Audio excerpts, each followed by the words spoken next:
దట్టి కట్టుకుని వచ్చాడు ఆయన కూడా. ఈయన అలాగే వెళ్ళాడు యుద్ధానికి ఎడుతున్నాడని.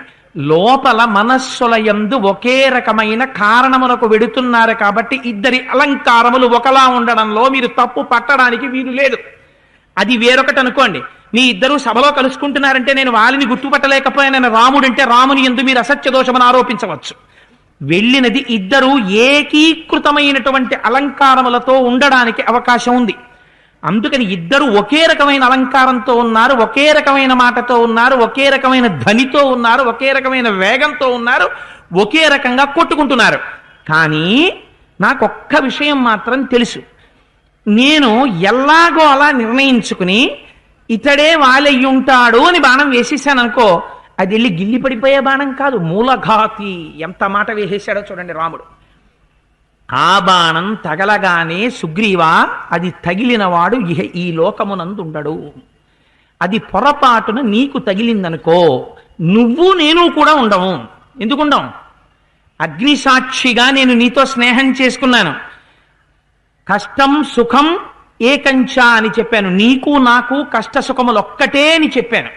అటువంటి వాణ్ణి బుద్ధి యందు వైక్లభ్యంతో దెబ్బ తింటే తిన్నాడు వెనక్కొస్తాడని ఆలోచించకుండా నీ మీద బాణప్రయోగం చేసేస్తే నువ్వు మరణిస్తే, ఆనాడు నేను మిత్రఘాతకుణ్ణి కనుక నేను కూడా శరీరం వదిలిపెట్టేసేయాలి అగ్నిహోత్రంలో దూకి. అప్పుడు ఏమవుతుంది? 2 వంశములు నశించిపోతాయి. ధర్మాత్ముణ్ణి తొందరపాటుతో చంపినటువంటి పాపం నాకు అంటుకుంటుంది. ఎంత నిజంగా ఎటువంటి ఆలోచన అండి! సభాముఖంగా చెప్పచ్చో చెప్పకూడదో నాకు తెలియదు, కానీ సర్దార్ పటేల్ గారు హోమ్ మినిస్టర్గా ఉన్నప్పుడు ఆయన దగ్గరికి వెళ్ళి చెప్పారట, గాంధీ వాజ్ అసెసినేటెడ్, గాంధీ గారు చంపబడ్డారు. ఆయన అన్నారు, గాంధీ గారు చంపబడినది గాంధీ గారు అనుసరిస్తున్న మతం వారేనా, ఇతర మతం వారి చేత? ఆయన హోమ్ మినిస్టర్ సీట్లో ఉన్నారు, ఆయన కోణం అలాగే ఉండాలి, దృష్టికోణం. అటు అదే మతం వారి చేత అయితే దేశంలో శాంతి భద్రతలు ఒకలా ఉంటాయి, వేరొకరి చేత అయితే శాంతి భద్రతలు ఇంకొక రకంగా ఉంటాయి. అంచేత తానిప్పుడు వినగానే కోణం ఎటువైపు నుంచి వచ్చింది ప్రశ్న? ఒక హోమ్ మినిస్టర్ ఏం ప్రశ్న అయ్యాలో ఆ ప్రశ్నే వచ్చింది. ఇది కూర్చున్న సింహాసనాన్ని ఉపాసన చేసుకోవడం అంటారు. తాను నడుస్తున్నా కూర్చున్నా ఏం చేసినా తాను అది అయి నడుస్తూ ఉంటాడు. ఇది పాలనాంశ అంటారు దాన్ని.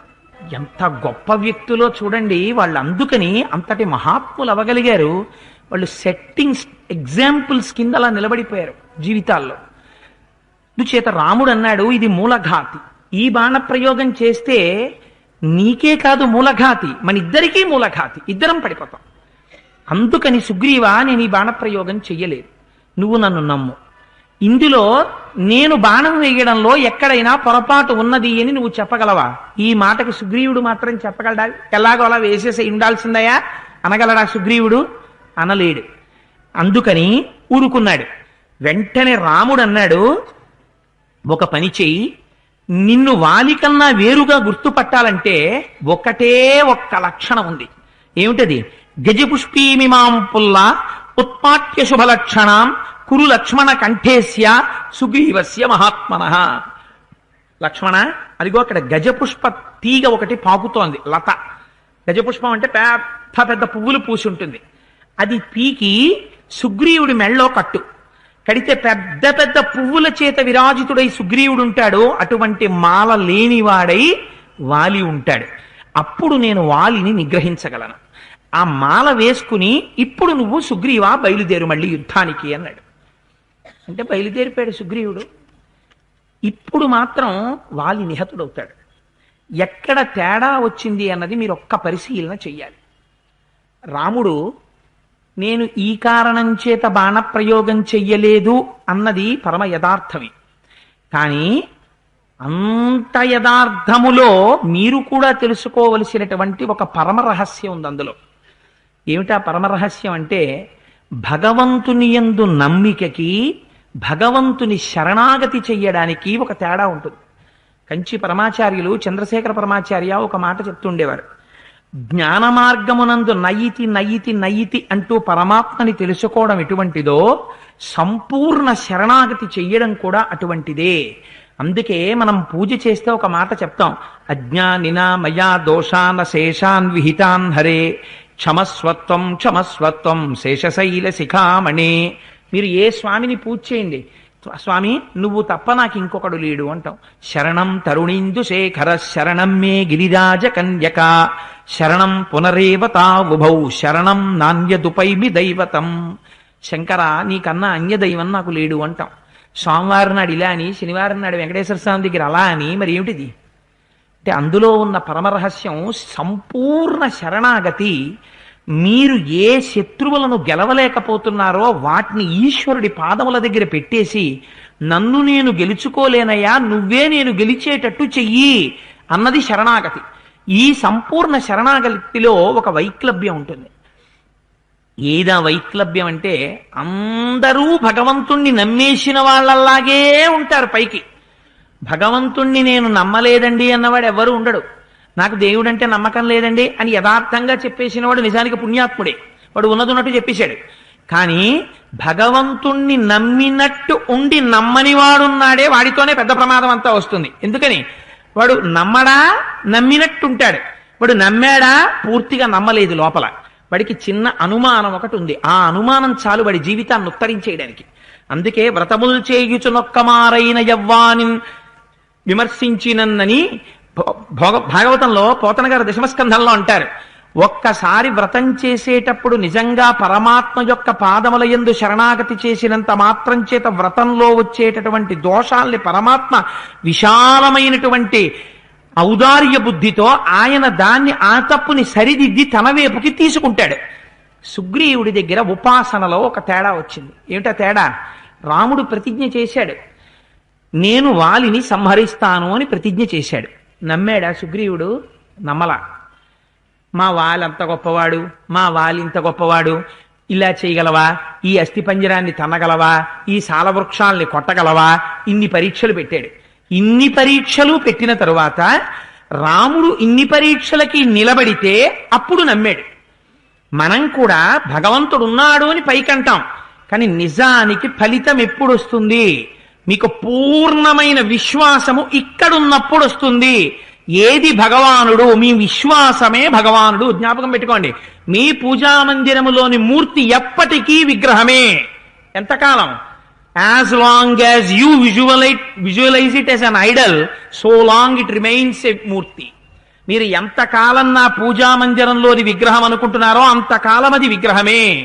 ఎంత కాలమునకు మీరు ఇది పరమేశ్వరుడని నమ్మారో అప్పుడు మీరు పరమేశ్వరుణ్ణే దర్శనం చేస్తున్నారు. నా ఇంటి మొత్తం మీద మిగిలింది ఫర్నిచర్, సింహాసనం నా ఇంట్లో ఉన్నది ఈశాన్యంలో ఒక్కటే.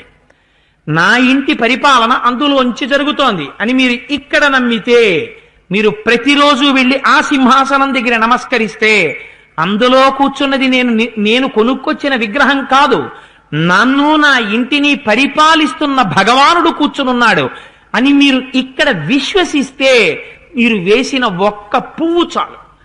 భగవద్గీత కించిదిధీత గంగాజలలవ కణికాపీత సకృదపి ఏవ మురారి సమర్చ క్రియతే తస్య యమేన చర్చ అంటారు శంకర భగవత్పాదులు భజగోవిందంలో.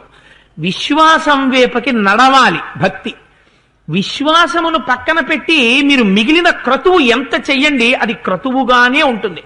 రిచువలిస్టిక్ పూజ. మీరు 1,000 బిల్వార్చన చెయ్యండి, 1,00,000 బిల్వార్చన చెయ్యండి, ఈ ఈశ్వరుడి పూజ, ఈశ్వరుడు ఎదురుగుండా ఉన్నవాడన్న పూనిక నమ్మకం మీకు లేనంత కాలం మీరు చేసినది ఫలితం ఇవ్వదు.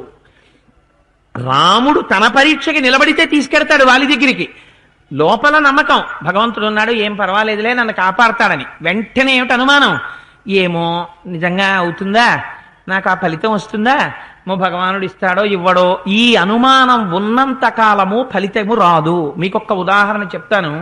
గురుచరిత్రము అని చాలా శక్తివంతమైనటువంటి గ్రంథం ఉంది. ఇక్కడే ఉన్నారు స్వామి దత్తాత్రేయ స్వామి వారు. ఆ గురుచరిత్రంలో ఒక అందమైనటువంటి ఆఖ్యానం ఒకటి ఉంది. మహారాష్ట్రంలో తులజాపురము అనబడేటటువంటి ఊరు ఒకటి ఉంది. అక్కడ భవానీదేవి అని అమ్మవారికో దేవాలయం. అక్కడ ఒక బ్రాహ్మణుడు ఉండేవాడు.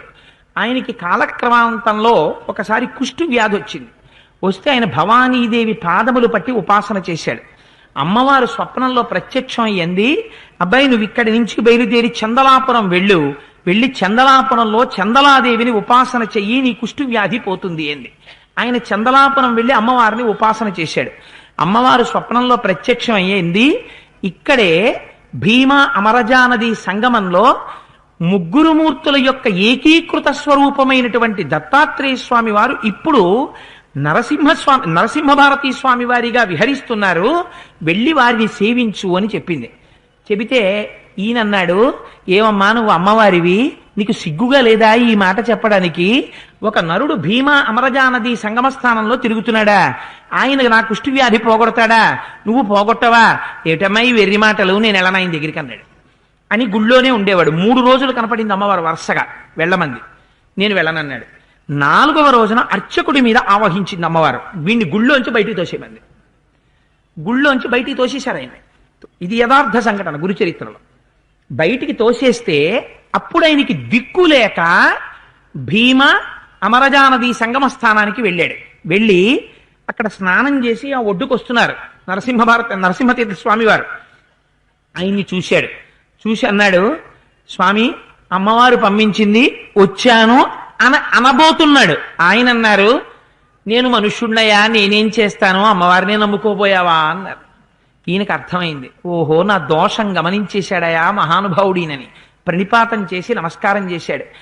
ఆయన అన్నారు, నీ కుష్ఠవ్యాధి పోవాలంటే వెళ్ళి స్నానం చేసి ఆ బట్టలు అక్కడ వదిలేయి.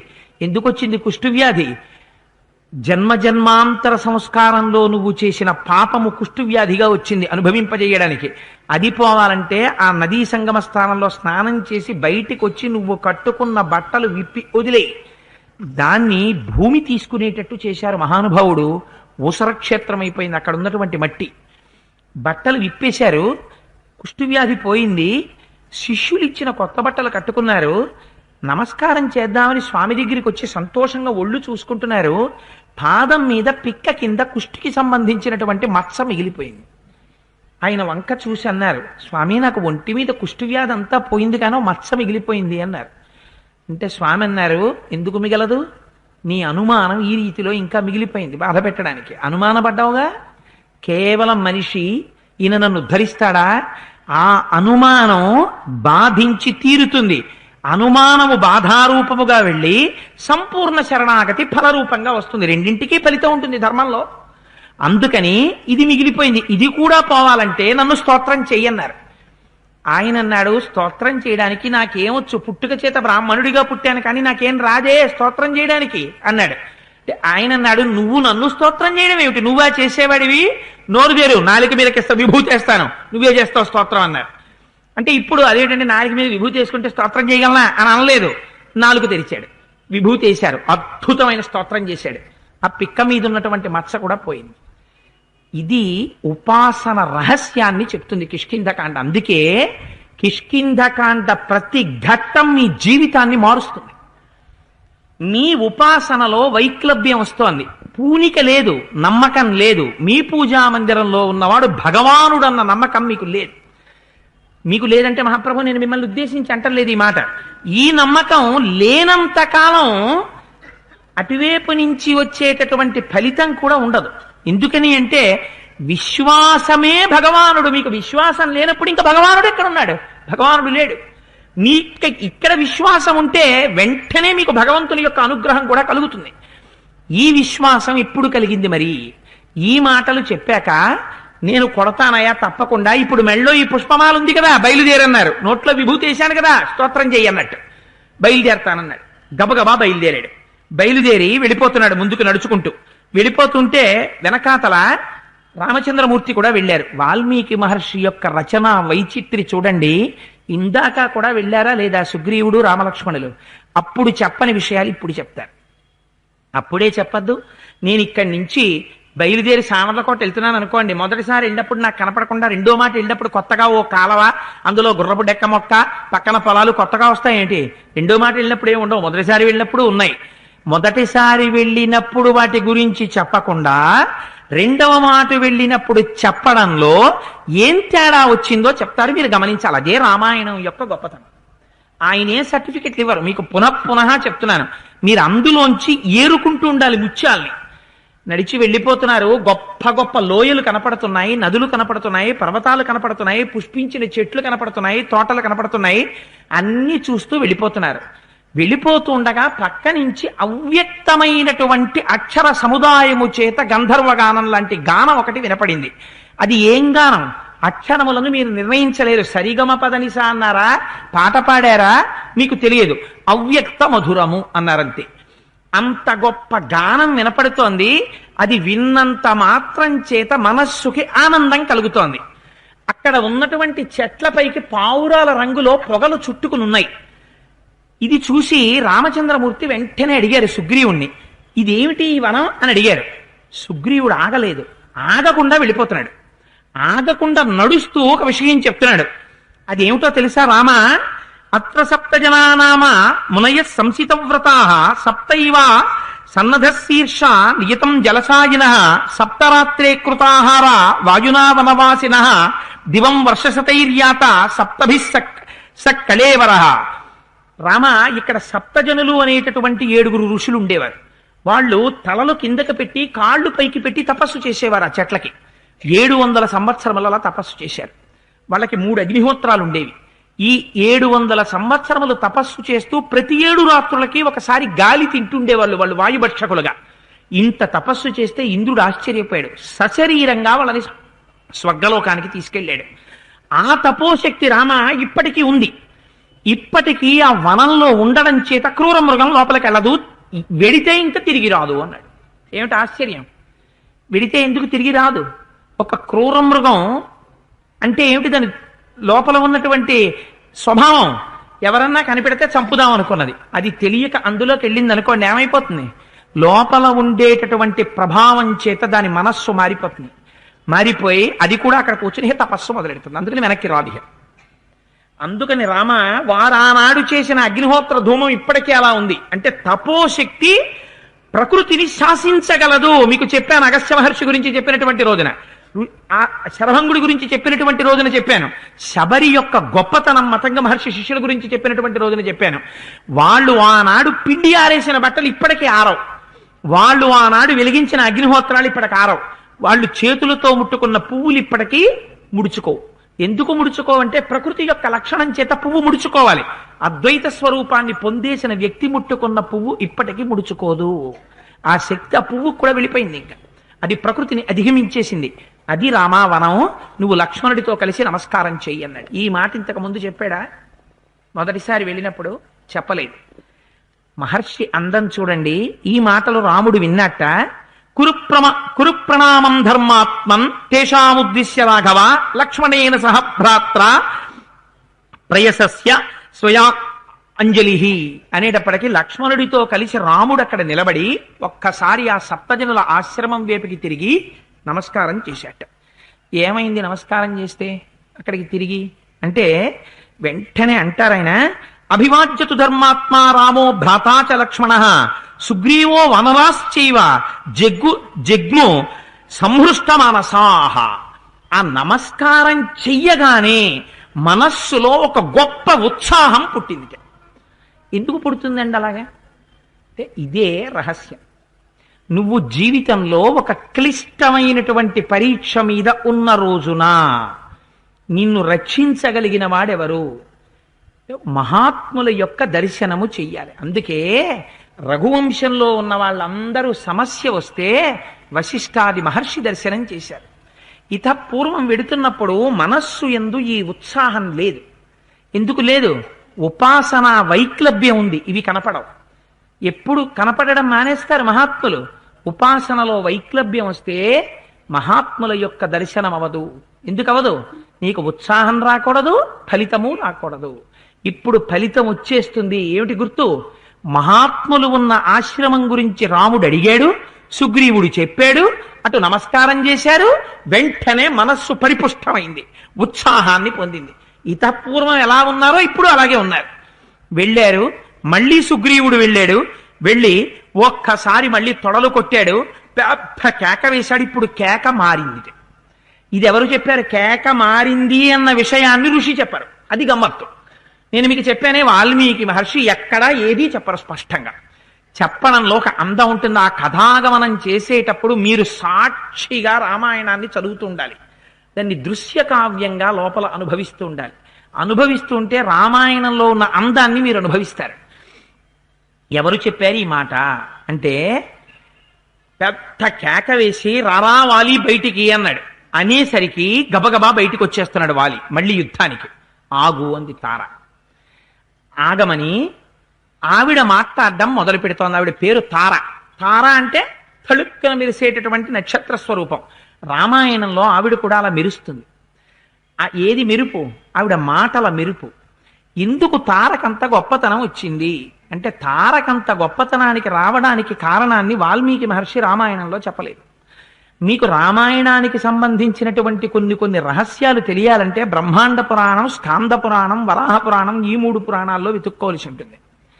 ఈ విషయానికి సంబంధించిన రహస్యాన్ని స్కాంద పురాణంలో చెప్పారు. మీకు మొట్టమొదటే చెప్పాను, కిష్కింధకాండలో రామదర్శనం ఎలా చెయ్యాలో స్కాంద పురాణం చెప్పింది అని. కిష్కింధకాండకి సంబంధించిన రహస్యాలు ఎక్కువగా స్కాంద పురాణంలో దొరుకుతాయి. అందుకని స్కాంద పురాణంలో ఏ విషయాన్ని ప్రస్తావన చేశారంటే, తార సుషేణుని యొక్క కుమార్తె, కానీ సుషేణుని యొక్క భార్యకి క్షేత్రజగా జన్మించినది కాదు. ఆ సుషేణుడు ఒకసారి దేవతలతో యుద్ధం చేశాడు. యుద్ధం చేస్తే దేవతలు ఆశ్చర్యపోయారు ఈయన శక్తి చూసి. ఒక వానరుడు ఎంత పరాక్రమంతో యుద్ధం చేస్తున్నాడు రా అని. ఇది గమ్మత్తుగా ఉంటుంది. An able teacher appreciates the doubting capacity of her student. ఎవరైనా స్టూడెంట్ 4 ప్రశ్నలు వేస్తే విసుక్కున్న టీచర్ కాడు. అందమైన ప్రశ్నల్ని వెయ్యగలిగినటువంటి శిష్యుణ్ణి చూసి అభినందించినటువంటి గురువు నిజమైన గురువు. లేకపోతే ఉపనిషత్తులు లేవు. మీరు జ్ఞాపకం పెట్టుకోండి. ఉపనిషత్తులంతా జ్ఞానభాగం, వేదానికి చివర ఉపనిషత్తు అంతా గురు శిష్య సంవాదం. సరి అయిన గురువుని గుర్తు ఏంటంటే, పాఠం అంతా చెప్పి ఏదిరా ఇందులోంచి మీరు ఏమైనా కొన్ని ప్రశ్నలు వెయ్యండి అని మీరు అడిగారనుకోండి, బుద్ధి నాగలి పెట్టి భూమిని దున్నినట్టు శిష్యులు దున్నడం మొదలెడతారు. అందులో చొప్పదంటూ ప్రశ్నలు వస్తాయి. వస్తే కలుపు మొక్క ఏరినటువంటి కృషీవలుడిలా ఈ ఆలోచన స్రవంతిని అరికట్టగలగాలి గురువు. గొప్ప గొప్ప ఆలోచనల వైపుకి తిప్పగలగాలి శిష్యుణ్ణి. అప్పుడు తప్ప ఉపనిషత్తు రాదు. ఉపనిషత్తు లేకపోతే జ్ఞానం ఉండదు.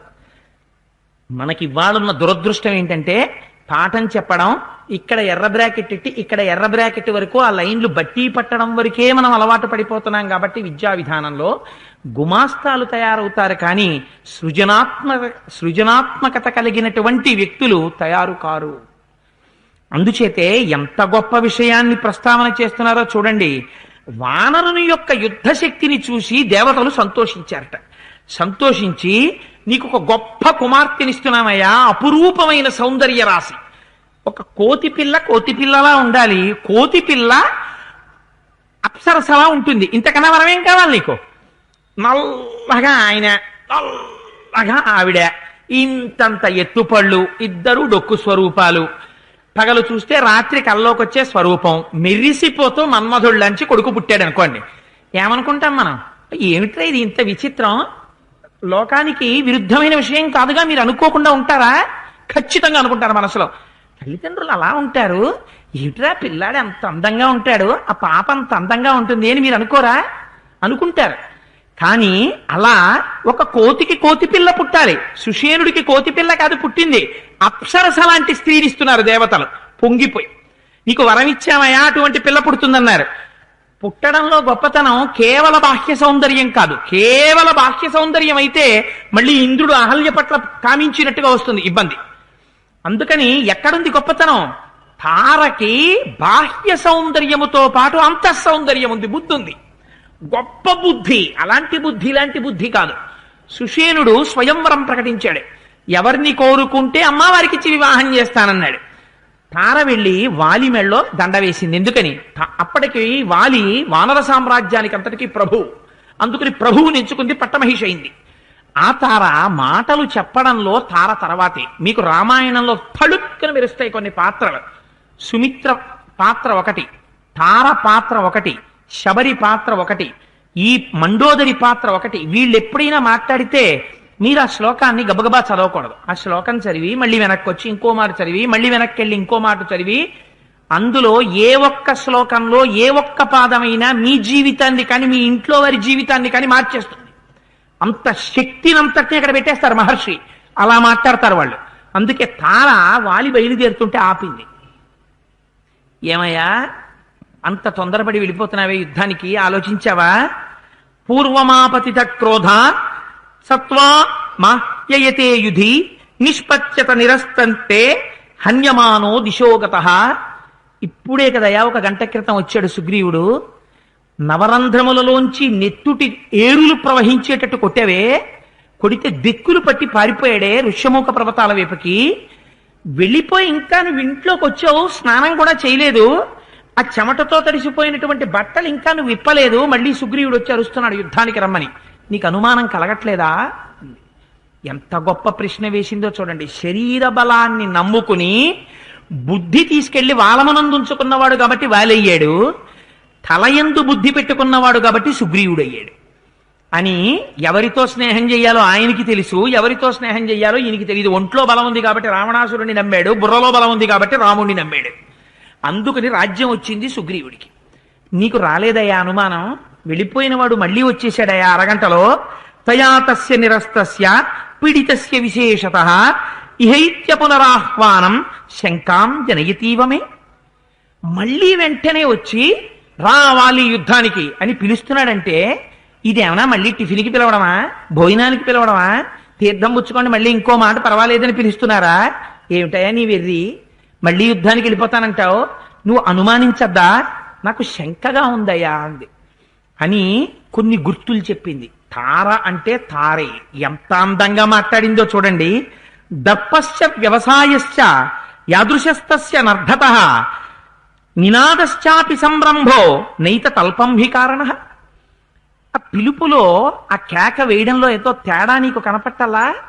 చాలా ధైర్యంగా పిలుస్తున్నాడు నిన్ను. పిలిచేటప్పుడు ఏదో నిశ్చితమైన ప్రయత్నంతో పిలుస్తున్నాడు. ఇహ నేను పిలవక్కర్లేదు మళ్ళీ నిన్ను అన్నట్టుగా ఉందా పిలుపు. ఇప్పుడే దెబ్బలు తిని వెళ్ళినటువంటి వాడు పిలిచేటటువంటి పిలుపులో ఉండేటటువంటి బలహీనతలు కనపట్టలేదు. ఏదో నిశ్చయాత్మకమైన శక్తి కనపడుతోంది. ఆస్వరంలో ఒక పూనిక కనపడుతోంది, ఒక గర్వం కనపడుతోంది. ఇవాళ నేను గెలుస్తాననేటటువంటి ఉత్సాహం కనబడుతోంది. ఇది ప్రమాదం. అందుకని నువ్వు తొందరపడి వెళ్ళొద్దు. ఒక్కసారి కూర్చుని ఆలోచన చెయ్యి. నా మాట విను. నా సహాయమహం మన్యే సుగ్రీవం తమిహాగతం అవష్టబ్ధ సహాయశ్చ యామాశ్రితైష్య గర్జతి. ఎవరిదో వెనకాతల సహాయం ఉంది. ఈ మాట నిజంగా వినుంటే వాలి తన గూఢచారుల్ని పిలిచి ఒక్క 10 నిమిషాలాగి ఆ చుట్టుపక్కల ఎవరున్నారో చూసేసి రండిరా, నేను ఎడతాను యుద్ధానికంటే. రామాయణం ఇలా ఉండదు. రామాయణం వేరొకలా ఉంటుంది. మీకు ఒక విషయం చెప్పాను కదా, రామాయణం ఎప్పుడు ఎక్కడ ఆగిపోతుందని మీరు అనుకుంటారో అక్కడ రామాయణాన్ని ఒక స్త్రీ పొడిగిస్తుంటుంది. ఇక్కడ తార చెప్పిన మాట వాలి కాని నమ్మి ఉండుంటే తార ఏది చెప్పినా నమ్మేస్తాడు వాలి. ఇవాళ నమ్మడం లేదు. ఎందుకు నమ్మడం కూడా మహర్షి చెప్పేస్తారు. నమ్మకపోవడంలో రామాయణానికి పొడిగింపు ఉంది. ఇదో గమ్మత్తు. మళ్ళీ వ్యతిరిక్త దిశలో పొడిగింపు ఉంది. అందుచేత ఎవరో వెనకాతలు ఉన్నారయ్యా, నువ్వు వెళ్ళిపోతున్నావు యుద్ధానికి. నువ్వు సుగ్రీవుడితో యుద్ధం చేసేటప్పుడు వేరొకరితో నీకు ప్రమాదం పొంచుంది. నువ్వు ఇది గమనించకుండా తొందరపడి వెళ్ళిపోతున్నావు వాలి. జ్ఞాపకం పెట్టుకో. ప్రకృత్యా నిపుణశ్చైవ బుద్ధిమాంశ్చైవ వానరః అపరిక్షీణ వీర్యేణ సుగ్రీవ సహనయిష్యతి. ఇక్కడ ఒక దెప్పి పొడుపు చెప్పింది. సుగ్రీవుడికి స్నేహం చెయ్యడంలో కొన్ని తెలివితేటలున్నాయి వాలి అంది. పిచ్చాడా, నువ్వు చేశావు రావణాసురుడితో. వాడో బుద్ధిహీనుడు, నువ్వో బుద్ధిహీనుడివి. మీ ఇద్దరి బుద్ధి తోకలో ఉంటుంది, వాడి బుద్ధి తలకాయలో ఉంటుంది. వాడు తొందరపడి స్నేహాలు చేయడు. నువ్వు వాడి వెనక ఎవరో ఉన్నారంటున్నాను కదా, ఎవడుంటాడంటావేమో. ఎవడుంటాడనంత తేలిగ్గా తీసేయకు. ఆ ఉన్నవాడు సమర్థుడైతేనే వీడిలా వస్తాడు.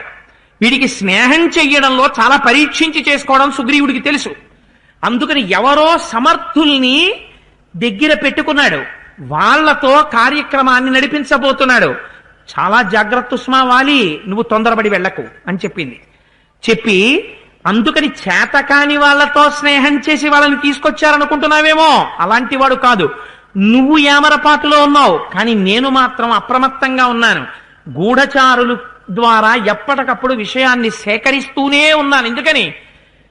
సుఖంలో ఉన్నవాడు నిద్రపోతాడు, కానీ శత్రువు నిద్రపోడు. తన శత్రువుని మట్టు పెట్టడానికి నిరంతర ఆలోచన చేస్తూనే ఉంటాడు. నువ్వు నా భర్తవి, అందుకని నీకు ప్రమాదం వస్తుందని నేను గూఢచారుల ద్వారా సుగ్రీవుడి యొక్క కదలికల్ని కనిపెడుతున్నాను. కనిపెట్టి నేనేం తెలుసుకున్నానో తెలుసా? పూర్వమేవ మయా వీరా శ్రుతం కథయతో వచః అంగదస్య కుమారస్య వక్ష్యామి త్వాం హితం వచః అయోధ్యాధిపతేః పుత్రౌ శూరౌ సమరదుర్జయౌ ఇక్ష్వాకూణాం కులే జాతౌ ప్రథితౌ రమలక్ష్మణౌ సుగ్రీవ ప్రియకామార్థం ప్రాప్తౌ తత్ర దురాసదౌ. ఇక్ష్వాకు కులంలో జన్మించినటువంటి అపారమైనటువంటి శౌర్యమూర్తులైనటువంటి దశరథ మహారాజు గారి కుమారులైనటువంటి నారికి బాణాన్ని తొడిగితే లక్ష్యాన్ని కొట్టడం తప్ప వేరొకటి తెలియనటువంటి గురి కలిగినటువంటి మొనగాళ్ళైనటువంటి రామలక్ష్మణులు అనేటటువంటి ఇద్దరితో ఇవాళ సుగ్రీవుడు స్నేహం చేశాడు. అంగదుడు నాకు చెప్పాడు, గూఢచారులు చెప్పారని. అటువంటి రామలక్ష్మణులు ఇద్దరూ బహుశః పుంచి ఉన్నారు. వాలి, నువ్వు ప్రమాదం వైపుకు వెళ్ళిపోతున్నావు, నీ బలాన్ని నమ్ముకుని వెడుతున్నావు. సుగ్రీవుడి బుద్ధి బలాన్ని నువ్వు దృష్టిలో పెట్టుకోవడాల్లా, దాని చేత నువ్వు పతనం అయిపోతావు. చాలా జాగ్రత్త సుమా. తవ భ్రాతుర్హి విఖ్యాత సహాయోరణ కర్కశ రామ పరమబలాభి యుగాంతాగ్ని రివోత్థిత. అయినా రాముడి కాళ్ళు సుగ్రీవుడు ఎందుకు పట్టుకోవలసి వస్తోంది? నీ తమ్ముడన్న విషయాన్ని నువ్వు మర్చిపోయి నీ తమ్ముడి భార్యని నీ భార్యగా అనుభవిస్తున్నావు. నీ తమ్ముడిని నీ పక్కన కూర్చోపెట్టుకోవడం మానేసి దూరంగా పంపించి నీ శత్రుత్వాన్ని నువ్వు పెంచుకుంటున్నావు, నీ మరణాన్ని నువ్వు దగ్గర చేసుకుంటున్నావు. నా మాట నమ్ము వాలి, పరాయివాడు కాడు సుగ్రీవుడు. రాముడు ఎందుకు రావాలి మధ్యలోకి? మూడవ వ్యక్తి రావలసిన అవసరం ఏమిటి? ఇది నీ ఇంటి సమస్య. వాడు నీ తమ్ముడు, ఒక్కనాటికి నీకు అపకారం చెయ్యడు. నా మాట విను, సుగ్రీవుణ్ణి ఆహ్వానించు. సుగ్రీవా రా, జరిగిందేదో జరిగిపోయింది, యవరాజ్య పట్టాభిషేకం చేసుకొని సంతోషంగా ఇద్దరం కలిసి రాజ్యం చేద్దామని చెప్పు. దుర్నిరీక్షుడవుతావు, నిన్ను ఎవ్వరూ మట్టు పెట్టలేరు వాలి. నా మాట విను, ఆయన ఎవరో పైర్వాడు కాదు. కానీ నువ్వు ఇవాళ ఎందుకు వెళ్ళిపోతున్నావు తొందరపడి? రాముడు నన్నేం చేస్తాడని కదా నీ ధైర్యం. పేరు చెప్పినా నువ్వు వెనక్కి తగ్గట్లేదంటే నువ్వు రాముడిని తక్కువ అంచనా వేశావు. ఎంత అందంగా మాట్లాడుతుందో చూడండి తార. నివాస వృక్ష సాధూనాం అపన్నానాం పరాగతి అర్థానాం సంశ్రయశ్చైవ యశశ్చైక భాజనం. ఇవాళ నీ తమ్ముడు ఎవరి నీడలో ఉన్నాడో తెలుసా? రాముడి నీడలో ఉన్నాడు. ఆయన రాముడి నీడలో ఉంటే నేను వేరొకరి నీడలో ఉన్నానంటున్నావేమో వాలి. రాముడి లాంటి నీడ ఇవ్వగలిగిన చెట్టు వేరొకటి లేదు ప్రపంచంలో. చెట్టుకి ఒక లక్షణం ఉంటుంది. చెట్టు అక్కడుండి మీరు ఇక్కడున్నారనుకోండి, ఓ చెట్టా నాకు నీడయి, ఓ చెట్టా నాకు నీడయి అంటే చెట్టు నీడనివ్వదు. మీరు చెయ్యవలసింది ఏమిటి? మీరు చెట్టు కిందకి వెళ్ళాలంతే. మీరు చెట్టు కిందకి వెడితే చెట్టు నీడనిచ్చేస్తుంది. చెట్టు నీడనిచ్చేటప్పుడు మీ ఇన్కమ్ సర్టిఫికేట్ కానీ, మీ రేషన్ కార్డు కానీ, మీ క్యాస్ట్ సర్టిఫికేట్ కానీ, మీ ఎడ్యుకేషనల్ క్వాలిఫికేషన్స్ కానీ, మీ క్రెడెన్షియల్స్ కానీ చెట్టు అడగదు. అడగకుండా తన కిందకొస్తే నీడనివ్వడం చెట్టుకి తెలుసు. తాను ఎండలో శోషించడం చెట్టుకి తెలుసు. రాముడు అటువంటి వాడు. రామా అని రామ పాదము దగ్గరికి వెళ్ళి నిలబడిన వాడిని రక్షించడం ఒక్కడే రాముడికి తెలుసు. అలా వెళ్ళి నిలబడ్డాడు సుగ్రీవుడు. సుగ్రీవుణ్ణి రక్షించడంలో నిన్ను భక్షించడం అంతర్లీనం. అందుకని నువ్వు పడిపోతావాలి. నేను ఇంకో చెట్టు కింద కడతానంటావేమో, ఇంకా అటువంటి చెట్టు పృథివిలో వేరొకటి లేదు. అది యశశ్చైక భాజనం, ఒక్కటే చెట్టు. అంటే రాముడి యొక్క పరతత్వాన్ని గుర్తుపట్టేసింది తార. గుర్తుపట్టేసి రాముణ్ణి సుగ్రీవుడు పట్టుకున్నంత కాలం నువ్వేం చేయలేవు. సుగ్రీవుడితో రాముడు స్నేహం చేశాడు అంటే మాట ఇచ్చేసి ఉంటాడు, నిన్ను చంపేస్తానని. కాబట్టి ఇప్పుడు చంపకుండా ఉండాలంటే నువ్వు రాముడి పాదాలు పట్టుకుని ప్రయోజనం లేదు. సుగ్రీవుణ్ణి తెచ్చి పట్టాభిషేకం చేసేయి. నువ్వు రాముడు ఒకటైపోతే రాముడు మర్యాదా పురుషోత్తముడు, నీ మీద బాణం వేయడు. దీనికి ఒక్కటే పరిష్కారం. పైవాడు కాడుగా నువ్వు తెస్తున్నావాణ్ణి, తమ్ముణ్ణి తీసుకొస్తున్నావు, అందుకని తెచ్చి పట్టాభిషేకం చేసేయి. నా మాట విను, యుద్ధానికి వెళ్ళకు. యవ్వరాజ్యేన సుగ్రీవం తూర్ణం సాధ్యాభిషేచయ విగ్రహం మా కృధా వీరా భ్రాత్రారాజ్యం బలీయస అహం హితే క్షమం మన్యే తేన రామేణ సౌహృదం సుగ్రీవేణ చ సంప్రీతిం వైరముద్యచ్చ దూరతః లాలనీయో హితే భ్రాత యవియానేష వానరః తత్ర వా సన్నిహిష్టో వా సర్వదా బంధురేవతే నహితేన సమం బంధుం భువి పశ్యామి కంచన దానమానాది సత్కార్యైః కురుష్వ ప్రత్యనంతరం. తమ్ముడి కన్నా గొప్ప బంధువు ప్రపంచంలో ఇంకొకడు ఉండడు వాలి. నా మాట విను, సుగ్రీవుణ్ణి తెచ్చి పట్టాభిషేకం చేయి. యువరాజ్య పట్టాభిషేకం చేసి నీ పక్కన కూర్చోపెట్టుకో, నీ బలం పెరుగుతుందని చెప్పింది. ఇన్ని చెప్పినా వాలన్నట్ట తారవంక చూసి తదా హితారాహితమేవ వాక్యం తం వాలినం పద్యమిదం బభాషే నరోచతే తద్వచనం హితస్య కాలాభిపన్నస్య వినాశకాలే. తన శరీరం పడిపోవలసినటువంటి కాలం ఆసన్నమైపోయింది. వినాశకాలే విపరీత బుద్ధి. ఒకరు చెప్పినా పక్కన పెట్టేసే లక్షణం కాలము చేత ప్రచోదనాన్ని పొందడం వల్ల వచ్చిందయా అన్నారు మహర్షి. ఇది ఈశ్వర స్వరూపంగా ఫలితాన్ని ఇస్తున్నాడయా పరమాత్మ. అందుచేత ఇన్నాళ్ళు తారమాట వినడానికి అలవాటు పడ్డవాడు తారమాట వినడం మానేశాడు. మానేసి యుద్ధానికి వెళ్ళిపోయాడు. వెళ్ళిపోయి ఆ సుగ్రీవుడితో యుద్ధం చేస్తుంటే ఒక్క గుద్దు గుద్దాడు. మళ్ళీ సుగ్రీవుడి కింద పడిపోయాడు. లేచాడు, చెట్లు తెచ్చాడు. ఈసారి సుగ్రీవుడికి పౌరుషం ఉంది. అందుకని చెట్లు పెరికి వాలిని తుక్కు తుక్కు కింద కొట్టాడు. కొట్టినా ఆయనకో శక్తి ఉంది. ఆయన ఏం తక్కువవాడు కాడు. ఆయన మెడలో ఇంద్రుడిచ్చినటువంటి మాల ఉంది. అందుచేత రాను రాను పౌరుష పరాక్రమాలు వాలివి పెరిగిపోయాయి, సుగ్రీవుడివి తగ్గిపోయాయి. మెల్లిమెల్లిగా సుగ్రీవుడు నీరసించిపోయాడు. నీరసించిపోయి ఇంక నేను యుద్ధం చెయ్యలేను అని అనుకున్నాడు. అనుకుని హీయమానమధోపస్యాత్ సుగ్రీవం వనరీశ్వరం వీక్షమాణం దిశశ్చైవ రాఘవస్స ముహుర్ముహు. ఇప్పుడేం చేస్తున్నాడు? సంపూర్ణ శరణాగతి చేసేసాడు. ముహుర్ముహు మళ్ళీ మళ్ళీ మళ్ళీ మళ్ళీ రాముడి కోసమే చూస్తున్నట్ట. ఇంతకుముందు పారిపోయాడు రాముడు కనపడకపోతే. ఇప్పుడు ఒక నమ్మకం, కొట్టి తీరుతాడు రాముడు. నా మెడలో ఈ గజపుష్పమాల ఉంది, నాకు సంపూర్ణ శరణాగతి ఫలితాన్నిస్తుంది అని పెద్దల వలన విని ఉన్నాను. బుద్ధి వలన వైక్లభ్యం లేకుండా నువ్వు సంపూర్ణ శరణాగతి చెయ్యగలిగితే ఈశ్వరానుగ్రహాన్ని పొంది తీరుతావు. అందుకని మెడయందు ధరించాడు. ధరించి ఆ గజపుష్పమాల ఉంది కాబట్టి రాముడు వస్తాడని మళ్ళీ మళ్ళీ మళ్ళీ మళ్ళీ దిక్కుల వంక చూస్తున్నాడు. వెంటనే కనిపెట్టేట రాముడు. ఇక్కడే మీరు రామాయణాన్ని చాలా పరిశీలనా దృష్టితో వినాలి. ఈ చూసి అనుకున్నట్ట రాముడు, ఖచ్చితంగా సుగ్రీవుడి బలం తగ్గిపోయింది. ఇద్దరు యుద్ధం చేస్తున్నప్పుడు ఏమో ఏ కారణం చేతనైనా సుగ్రీవుడు గెలవచ్చు. తనెందుకు ఇలా వెళ్ళగానే బాణం వేసేయడం? వెయ్యడు రాముడు, మర్యాదా పురుషోత్తముడు. కొట్టుకొని చూశాడు, తనవాడి బలం తగ్గిపోయింది, తన కోసమే చూస్తున్నాడు ఇప్పుడు. అందుకని బాణం తీశాడు.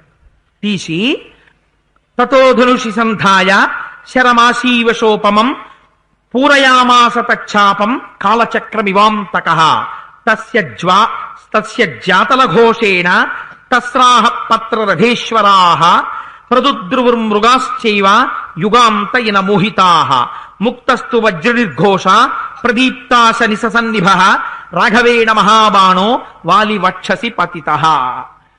ఆ బాణాన్ని తీసి వింటినారికి సంధిద్దామని వింటినారికి తొడిగించి వింటినారిని వెనక్కి లాగేట. లాగేటప్పటికి ఆ వింటినారిలోంచి వచ్చినటువంటి ధ్వని చేత మృగములన్నీ 10 దిక్కులు పట్టి పారిపోయాయి. కొన్ని వేల పక్షులు గుండెల బద్దలై కింద పడిపోయాయి. మిగిలిన పక్షులు ఆకాశంలోకి ఎగిరిపోయాయి. ఇక్కడే మీరొక్క విషయాన్ని గమనించాలి. ఇంత పిడుగులాంటి ధ్వని వస్తే వాలి చూడకుండా ఉంటాడా? ఎట్నుంచి వచ్చిందో ధ్వని చూశాడు వాలి. కానీ రామ బాణానికున్న వేగం ఎటువంటిది? ముందు మహర్షి చెప్పేశారు. ముహూర్త కాలంలో 7 సాలవృక్షాలని కొట్టి పర్వత శిఖరాన్ని కొట్టి పాతాళానికి వెళ్ళి మళ్లీ పైకొచ్చి అక్షయ బాణ తూనీరంలోకి వెళ్ళిపోతుంది ఆ బాణం. అందుకని శబ్దం వంక ఇలా చూసేటప్పటికీ శబ్దం కన్నా ముందు మెరుపులా బాణం వచ్చేస్తుంది. మనకి సైన్స్ లో ఇవాళ సిద్ధాంతం చెప్తాం, ఒక్కసారి వస్తాడు, ఇక మళ్ళీ వాళ్ళు రమ్మంటే రారు. చచ్చే వరకు కొట్టుకుని చచ్చిపోయాడన్న తర్వాత నువ్వు అక్కడికి వెళ్ళి అయ్యో పాపం చచ్చిపోయేంత వరకు ఫోన్ చేస్తే ఇలా తిట్టాను, మాట్లాడితే ఇలా తిట్టాను, ఒక్కనాడు పిలిస్తే వెళ్ళలేదు అని నువ్వు బాధపడి చనిపోయిన తరువాత వెళ్ళి వాడి పక్కన నిలబడితే ఇక వాడు తిరిగి వస్తాడా? వాడు మాట్లాడతాడా? ఇక వాడు మాట్లాడు. అటువంటి స్థితి తెచ్చుకోకు, తెగే వరకు లాగకు. అన్నదమ్ముల అనుబంధంగానే ఉండాలి. అందుకే విశాల హృదయం ఎక్కడ మొదలవ్వాలంటే ముందు పుట్టిన వాడి దగ్గర మొదలవ్వాలి. వాలి దగ్గర మొదలయ్యుంటే వాలి సుగ్రీవుల కథ ఇలా ఉండేది కాదు. అలా మొదలవలా, అంతమునందు కూడా అలా లేదు. తార చెప్తే వినలా, అందుకే ఆ కథ అలా ముగిసిపోయింది. ఇదే ఆఖరణ చచ్చిపోయే ముందు ఇచ్చిన వాంగ్మూలం, మరణ వాంగ్మూలానికి ఎంత గొప్పతనం మనం న్యాయస్థానాలు ఇస్తే మనం కూడా ఇవ్వాలి కదా. వాలి కూడా మరణిస్తూ ఇదే చెప్తాడు, ఏకకాలమునందు సుఖించే అదృష్టం మనకి భగవంతుడు రాసి పెట్టలేదురా అన్నాడు.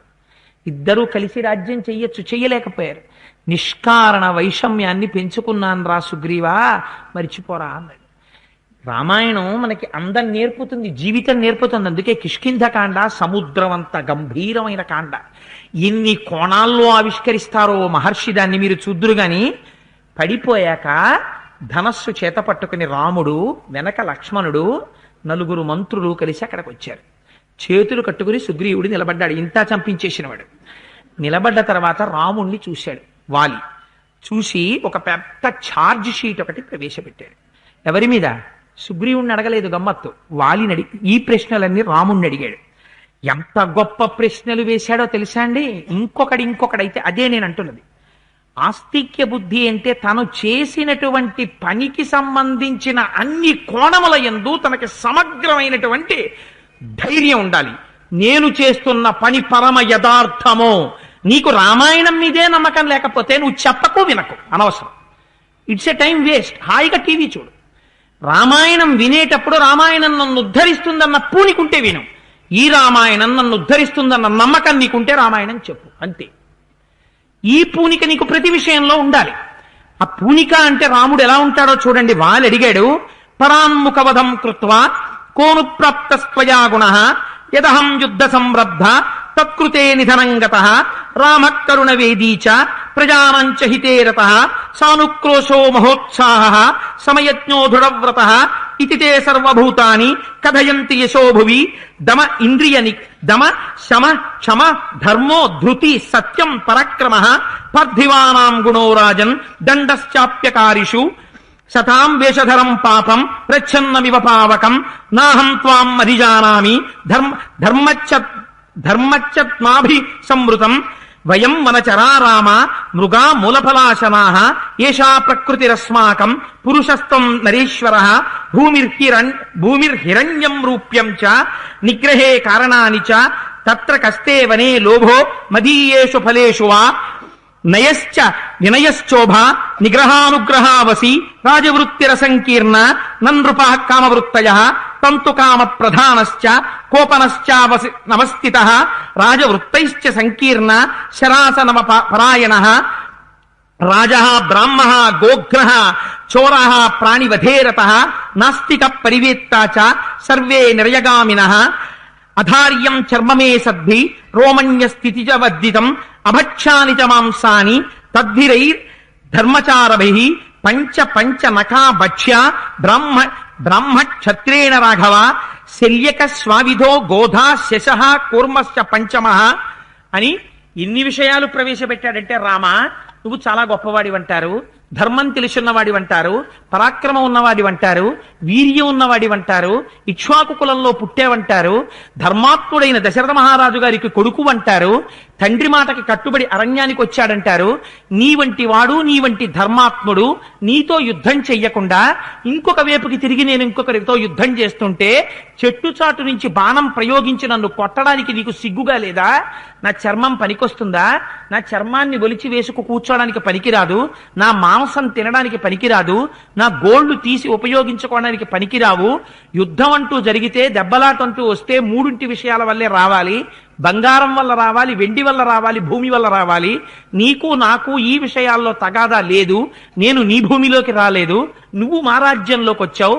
నేను చెట్ల మీద ఉండేటటువంటి ఫలాల్ని ఆకుల్ని తిని బ్రతికేటటువంటి శాఖామృగాన్ని, నువ్వు మనుష్యుడివి, ధర్మం తెలుసున్నవాడివి, ధర్మం అనేటటువంటి తొడుగు కప్పుకున్న మహాపాపాత్ముడవు, చేతిలో కోదండం పట్టుకుని కనపడ్డ ప్రతి ప్రాణిని హింసించేటటువంటి స్వభావం ఉన్నవాడివి, నీ యందు కామము విపరీతంగా ఉంది. అందుచేతనే ఏ కారణం లేకుండా నన్ను నిష్కారణంగా కొట్టి చంపావు. 5 మాంసాన్ని మాత్రమే బ్రాహ్మణులు కాని క్షత్రియులు కాని తినాలని ధర్మశాస్త్రం చెప్తోంది. 5 గోళ్లున్న వాటిల్లో ముళ్లపంది మాంసాన్ని తినచ్చు, కుక్కల్ని తరివి చంపేటటువంటి ఏనుబంది మాంసాన్ని తినచ్చు, చెవుల పిల్లి మాంసాన్ని తినచ్చు, ఉడుము యొక్క మాంసాన్ని తినచ్చు, తాబేలు యొక్క మాంసాన్ని తినచ్చు. 6వ దాన్ని మాంసం తినకూడదు. అలా తిన్నా రాజ్యం చేస్తున్న రాజుని చంపిన అటువంటి వాడు, గోవుని చంపినటువంటి వాడు, బ్రాహ్మణుణ్ణి చంపినటువంటి వాడు, అటువంటి వాళ్ళందరూ కూడా పాతకం చేసినటువంటి వాళ్ళ యొక్క పాపం వస్తుంది. నువ్వు నన్ను ఇన్ని రకాలుగా హింస పెట్టి చంపడానికి కారణం ఏమిటి? నువ్వు చేసినవి దోషాలు కావా? నాకు జవాబు చెప్పు అని ఇంకా మాట్లాడడానికి ఓపిక లేక తలదించుకుని కూర్చుండిపోయాడు. రాముడు అన్నాడు, మీకు చెప్పాను కదా, రాముడంటే ఏమిటో చూపిస్తారు మహర్షి. ఎంత అందంగా మాట్లాడాడంటే ఆయన, ధర్మమర్థంచ కామంచ సమయంచాపి లౌకికం అవిజ్ఞాయ కదం బాల్యాత్మామిహాద్య విహర్షసే. అసలు అన్నిటికన్నా పెద్ద అభియోగం ఒకటి పెట్టాడు ఆయన మీద. ఏమయ్యా, నీ భార్య కోసం అడవిలో వెతుక్కుంటున్నావుట, నీ భార్యని ఎత్తుకుపోయిన రావణాసురుడు నా కింకరుడు.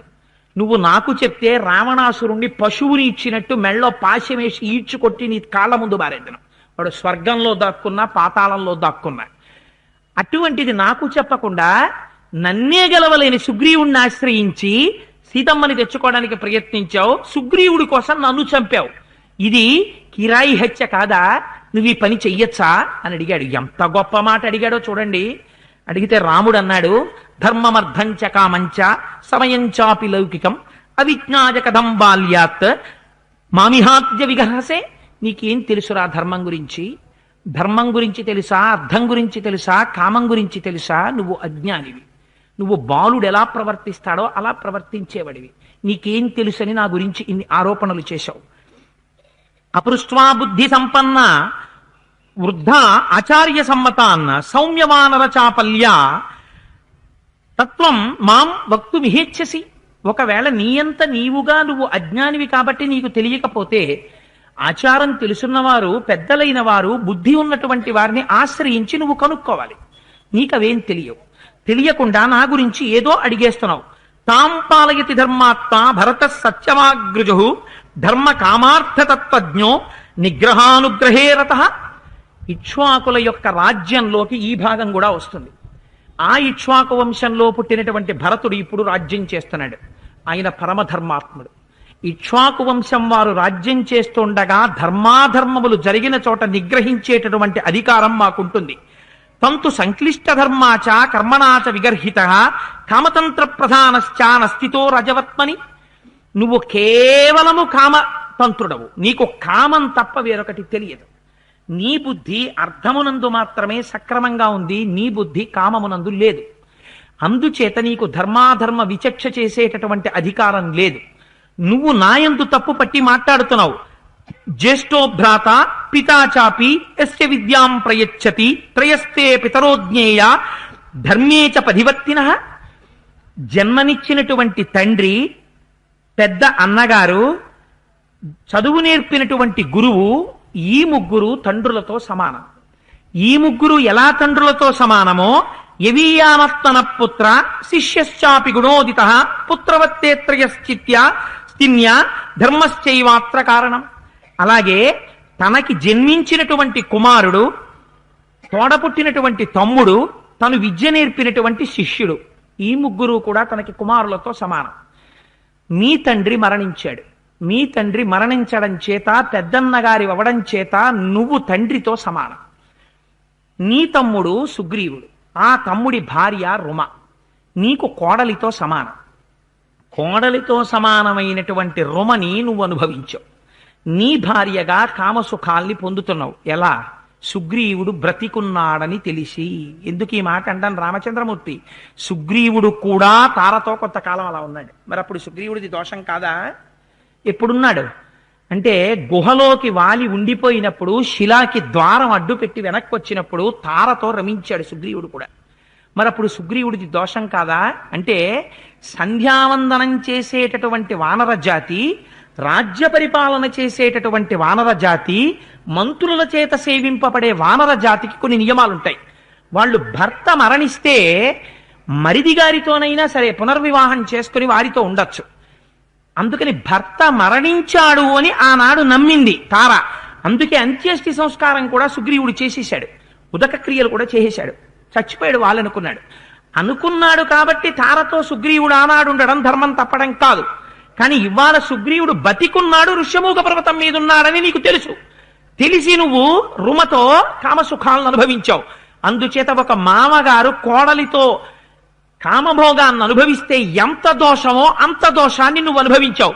ధర్మశాస్త్రంలో దీనికి మరణశిక్ష తప్ప వేరొక శిక్ష లేదు. అందుకని నేను నీకు ఈ శిక్ష వెయ్యవలసి వచ్చింది. ఇది ఇక్ష్వాకుల యొక్క రాజ్యంలోకి వస్తోంది. ఇక్కడ ధర్మాధర్మ విచక్షణ చేయవలసినటువంటి అధికారం మాకుంది. నువ్వు ప్రభువువి, మంత్రుల చేత సేవింపబడుతున్నావు, సంధ్యావందనం చేస్తున్నావు. అందుకని నువ్వు ధర్మం తప్పితే నీ వెనక ఉన్నవారు కూడా ఇలాగే ధర్మం తప్పుతారు. కాబట్టి నిన్ను శిక్షించవలసినటువంటి అవసరం నాకుంది. నేను క్షత్రియుడను కనుక. నేను శిక్షించకపోతే ఏమవుతుంది అని నువ్వు అనుకుంటున్నావేమో. నేను శిక్షించకపోతే, ఇది తప్పు అని తెలిసి కూడా నేను శిక్షించకపోతే నువ్వు చేసినటువంటి పాపం నాకొస్తుంది. ప్రభు అయినటువంటి వాడు ఈ పాపం చేశాడు అవతలవాడని తెలుసున్నప్పుడు వాడిని శిక్షిస్తే వాడికున్న పాపం పోతుంది. శిక్షించకపోతే ఆ పాపం రాజుకి వెళ్ళిపోతుంది. అందుకే మా వంశంలో ఇతపూర్వం మాంధాత అనబడేటటువంటి రాజు ఒక శ్రమణికుడు ఇటువంటి దోషం చేసినా సరే శిక్ష వేశాడు. అందుచేత శిక్ష వెయ్యకుండా ఉండడం కుదరదు. సుగ్రీవేణచమే సఖ్యం లక్ష్మణేన యథా తథా దార రాజ్య నిమిత్తంచ నిశ్రేయసకరస్సమే. ఇంకా నువ్వు నాతో ఎందుకు స్నేహం చెయ్యలేదు, సీతమ్మని తీసుకొద్దును అని నువ్వు ఒక మాట అన్నావు. నీలాంటి అధర్మాత్ముడితో నేను స్నేహం చెయ్యను. నేను స్నేహం చేస్తే ధర్మాత్ముడితో చేస్తాను. రాముడి గొప్పతనం చూడండి. అవతలవాడు తన భార్యని వెతకడానికి కావలసినటువంటి అంగబలం అర్ధబలం ఉన్నవాడా అని చూడలేదు, ధర్మం ఉన్నవాడా అని చూశాడు.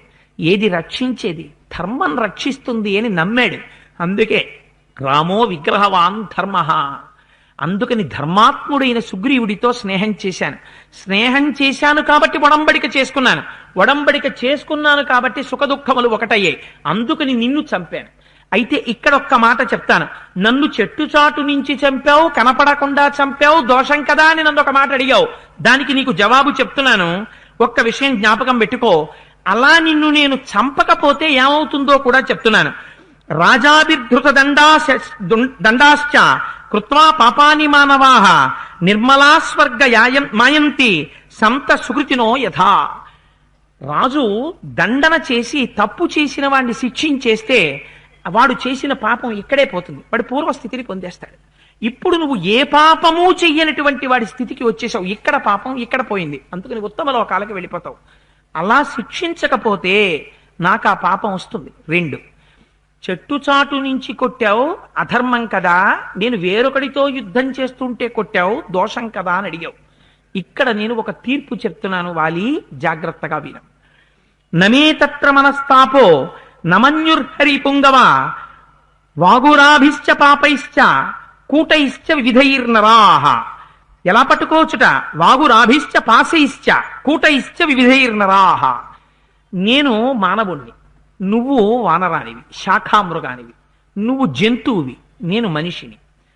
క్షత్రియుడు మాంసం తినేటటువంటి వాడు, ధర్మాన్ని నిలబెట్టవలసిన వాడు. ఒక మృగాన్ని కొట్టవలసి వస్తే తాను చాటున ఉండి కొట్టచ్చు, వల వేసి కొట్టచ్చు, పాశం వేసి పట్టుకుని కొట్టచ్చు. అది అప్రమత్తంగా ఉన్నప్పుడు కొట్టచ్చు, అది పడుకునున్నప్పుడు కొట్టచ్చు, అది తిని నిలబడినప్పుడు కొట్టచ్చు, పారిపోతున్నప్పుడు కొట్టచ్చు, ఎప్పుడైనా కొట్టచ్చు. ఒక్కసారి మాత్రం కొట్టకూడదు. ఎప్పుడు? అది మృగమైనా తన భార్యతో సంగమిస్తున్నప్పుడు, వేరొక స్త్రీ మృగంతో సంగమిస్తున్నప్పుడు మాత్రం బాణప్రయోగం చెయ్యకూడదు. ఇది చేశాడు కాబట్టే భారతంలో మహానుభావుడు ధర్మరాజు గారి తండ్రి ధృతరాష్ట్రుడి యొక్క తమ్ముడు పాండురాజు గారు శాపానికి గురయ్యాడు.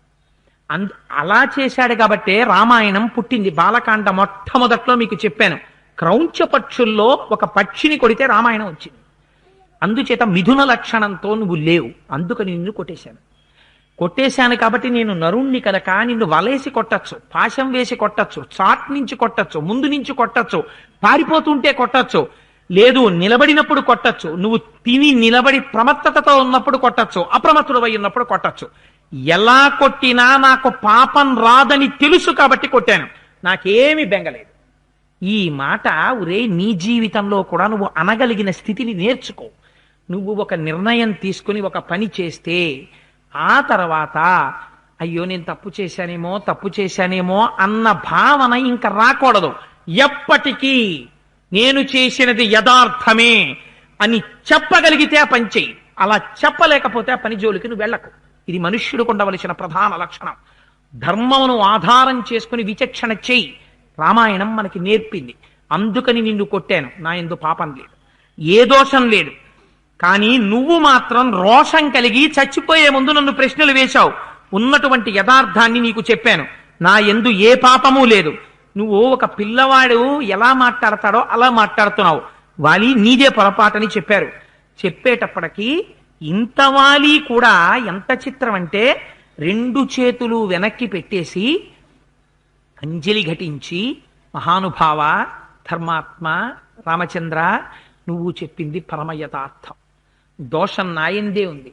నువ్వు నన్ను చంపడంలో కానీ నాయందు దోషం ఉన్నది అని చెప్పడంలో కానీ కించిత్ సందేహం లేదు. నాదే పొరపాటు. అందుకని నన్ను మన్నించవలసినది. నువ్వు ధర్మాధర్మ విచక్షణ చేత, నీకు ఉన్న జ్ఞానం చేత పూర్వాపరములను బాగా పరిశీలించిన మీదట అప్పుడు ఏది చెయ్యాలో నిర్ణయించుకున్న దాన్ని అమలు చేసిన తర్వాత వేళ్లు విరుచుకోకుండా స్థిరంగా నిలబడగలిగిన వ్యక్తిత్వం ఉన్నవాడివి. అటువంటి నిన్ను చూసి రామా పొంగిపోతున్నాను. అటువంటి నీ చేతిలో మరణమైనా నాకు స్వర్గమే. నాకేమి బెంగలేదయా, కానీ ఒక్క 4 మాటలు చెప్పాలనుకుంటున్నాను అంటున్నాడు. ఆ మాటలు ఏమిటో అవి ఎంత గంభీరంగా ఉంటాయో, రాముడు ఎంత గంభీరంగా మాట్లాడతాడో, ధర్మం వస్తే ఎలా మాట్లాడతాడో, అధర్మానికి ఎలా మాట్లాడతాడో రేపటి రోజున ఆ విచక్షణ ఏమిటో రేపు చూద్దురు గాని. అందుచేత అంత అందమైనటువంటి మాటలు రాముడు పలికిన తరువాత బాణవేగానికి వాలి పడి ఉన్నాడు. ఇంకా శరీరం విడిచిపెట్టలేదు. ఎప్పుడు విడిచిపెడతాడో, ఎందుకు విడిచిపెడతాడో, విడిచిపెట్టడానికి ఏం జరగాలో, దాని వెనక రహస్యం ఏమిటో, అలా విడిచిపెట్టడానికి వాలికి ఏది అడ్డొస్తుందో రేపు స్కాంత పురాణాంతర్గతమైనటువంటి రహస్యంతో జోడించి రేపు దాన్ని విపులీకరిస్తాను. నిన్నటి రోజు కార్యక్రమం ముగిసేసరికి నేను ఒక మాట చెప్పి ఉన్నాను.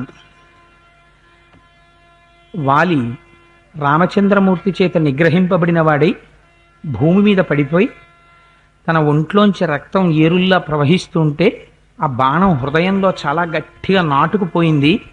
ఆ బాణాన్ని ఇంకా పైకి లాగలేదు. ఆ బాణాన్ని తీయకపోవడం చేత ఎక్కడైతే తగిలిందో అక్కడ నుంచి ఆ గాయంలోంచి రక్తం స్రవిస్తోంది. రామలక్ష్మణుల్ని చూడగానే రామచంద్రమూర్తిని ఉద్దేశించి అనేకమైన ప్రశ్నలు వేసి తానే ఒక నిర్ణయం తీసేసుకుని, రాముడు ధర్మాన్ని తప్పినటువంటి వాడు అని తానే నిశ్చయం చేసేసుకుని అధిక్షేపించి, నువ్వు కేవలం కామముతో ప్రవర్తించేటటువంటి వాడివని, చేతిలో కోదండం పట్టుకున్నావు కనుక యథేచ్ఛగా కనపడిన వారందరినీ సంహరించేటటువంటి క్రోధ స్వభావుడవని అనేకమైన ఆరోపణలు చేస్తూ, నేను ప్రతిద్వందితో యుద్ధం చేస్తుండగా నన్ను చాటు నుంచి కొట్టావని, నువ్వు ధర్మం తప్పావని అనేకమైన అభియోగములను రామచంద్రమూర్తి మీద మోపి మాట్లాడితే తొట్టుపాటు పడకుండా, నేను చేసింది పరమధర్మం, ఎందుచేత అంటే నువ్వు చేసినటువంటి మహాపాతకమునకు మరణదండన కన్నా వేరొక శిక్ష లేదు. నీ తమ్ముడు, జీవించి ఉన్నటువంటి తమ్ముడు, ఆ పర్వత శిఖరం మీద బ్రతికేటట్టుగా దేశ బహిష్కరణ విధించి ఆయన ఏ పరిస్థితులలో రాజ్యం చెయ్యవలసి వచ్చిందో వినకుండా అతన్ని రాజ్యం నుంచి తరిమి అతని భార్యని తమ్ముడు బ్రతికున్నాడని తెలిసి కూడా నీ భార్యగా అనుభవించావు కనుక, మరదలి పట్ల అటువంటి అమర్యాదతో ప్రవర్తించినవాడు కేవలం తన కోడలితో ప్రవర్తించిన వాడితో సమానం కనుక అటువంటి వాడికి మరణదండన తప్ప వేరొక దండన శాస్త్రమునందు చెప్పలేదు కనుక నిన్ను నిహతుడను చేశాను. అందుకని నా యందు ఏ దోషం లేదు. నిన్ను చంపినందుకు నేను బాధపట్టలేదు. 2, నేను నరుణ్ణి, నువ్వు వానరానివి.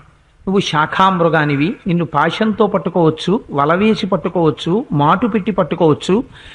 నువ్వు నిలబడినప్పుడు కొట్టచ్చు, పరిగెడుతుండగా కొట్టచ్చు, వేటాడి కొట్టచ్చు, నువ్వు ప్రమత్తుడవైనప్పుడు కొట్టచ్చు, అప్రమత్తుడవైనప్పుడు కొట్టచ్చు. ఎలా కొట్టినా అందులో దోషం లేదు.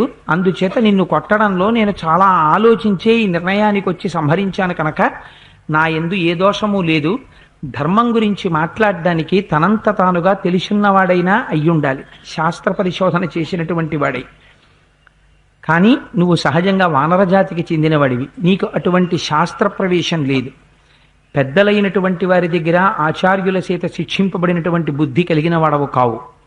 నీకు తోచినది ధర్మం అనుకుని నువ్వు ఆ ధర్మం గురించి మాట్లాడేస్తున్నావు. కానీ ఇక్ష్వాకు వంశీయుల నుంచి బహుకాలంగా వస్తున్నటువంటి సంప్రదాయం ఏదుందో దాన్ని నేను నిలబెట్టి, ధర్మం తప్పావు కనుక, ప్రస్తుతం భరతుడు రాజ్యం చేస్తున్నాడు కనుక, ఆయన ధర్మమూర్తి కనుక, ఆయన రాజ్యంలోకి ఈ వనప్రాంతమంతా వస్తుంది కనుక, ఇక్కడ కూడా ధర్మం తప్పినటువంటి వారిని నిగ్రహించేటటువంటి శక్తి, సామర్థ్యము, అధికారము మాకున్నాయి కనుక నిన్ను నిగ్రహించానని చెప్తే, వాలి తన శరీరం పడిపోయే ముందు ఒక్కసారి రామచంద్రమూర్తి వంక చూసి, ప్రత్యువాతతో రామం ప్రాంజలిర్వానరీశ్వర యత్వమాత్థ నరశ్రేష్ఠ తదేవం నాత్ర సంశయ ప్రతివక్తుం ప్రకృష్టేహి నా ప్రకృష్టస్తు శక్నుయాత్ అని. ఇప్పుడు నేను అర్థం చేసుకున్నాను రామా, దోషము నాయందే ఉంది. కానీ వాలి చేసినటువంటి ఒకే ఒక్క గొప్ప పని, బహుశః తను మరణించే ముందు తన తప్పుని అంగీకరించాడు. నా తప్పు నేను అంగీకరించాను, నాయందే దోషమున్నది. నువ్వు ధర్మాధర్మ విచక్షణ చేయడంలో ప్రాజ్ఞుడవైన వాడివి, చాలా చదువుకున్న వాడివి, గురువుల దగ్గర నీ బుద్ధి బాగా పదును పెట్టబడింది. అందుచేత నువ్వు నాకు ఇటువంటి దండను విధించడం ఏ విధంగా చూసినా కూడా దోషం కాదు. అందుచేత నేను అంగీకరిస్తున్నాను, నాయందే దోషం ఉంది అని అంజలి ఘటించి రామచంద్రమూర్తి ముందు అంగీకరించాడు. కాబట్టి రామచంద్రమూర్తి వాలిని వధించడంలో దోషం ఉన్నదా అన్న చర్చ చెయ్యడం అర్థరహితం. ఎందుచేత అర్థరహితం అంటే, మహానుభావుడు రామచంద్రమూర్తి అన్ని జవాబులు చెప్పారు. చెప్పిన తరువాత వాలి తిరిగి జవాబు చెప్తూ, నీయందు ధర్మం ఉన్నది, నన్ను దండించడంలో దోషం లేదని వాలే అంగీకరించాడు. అందుచేత పూర్తిగా అది ధర్మబద్ధమే కనుక దాని మీద ఎటువంటి సమస్య ఉండదు.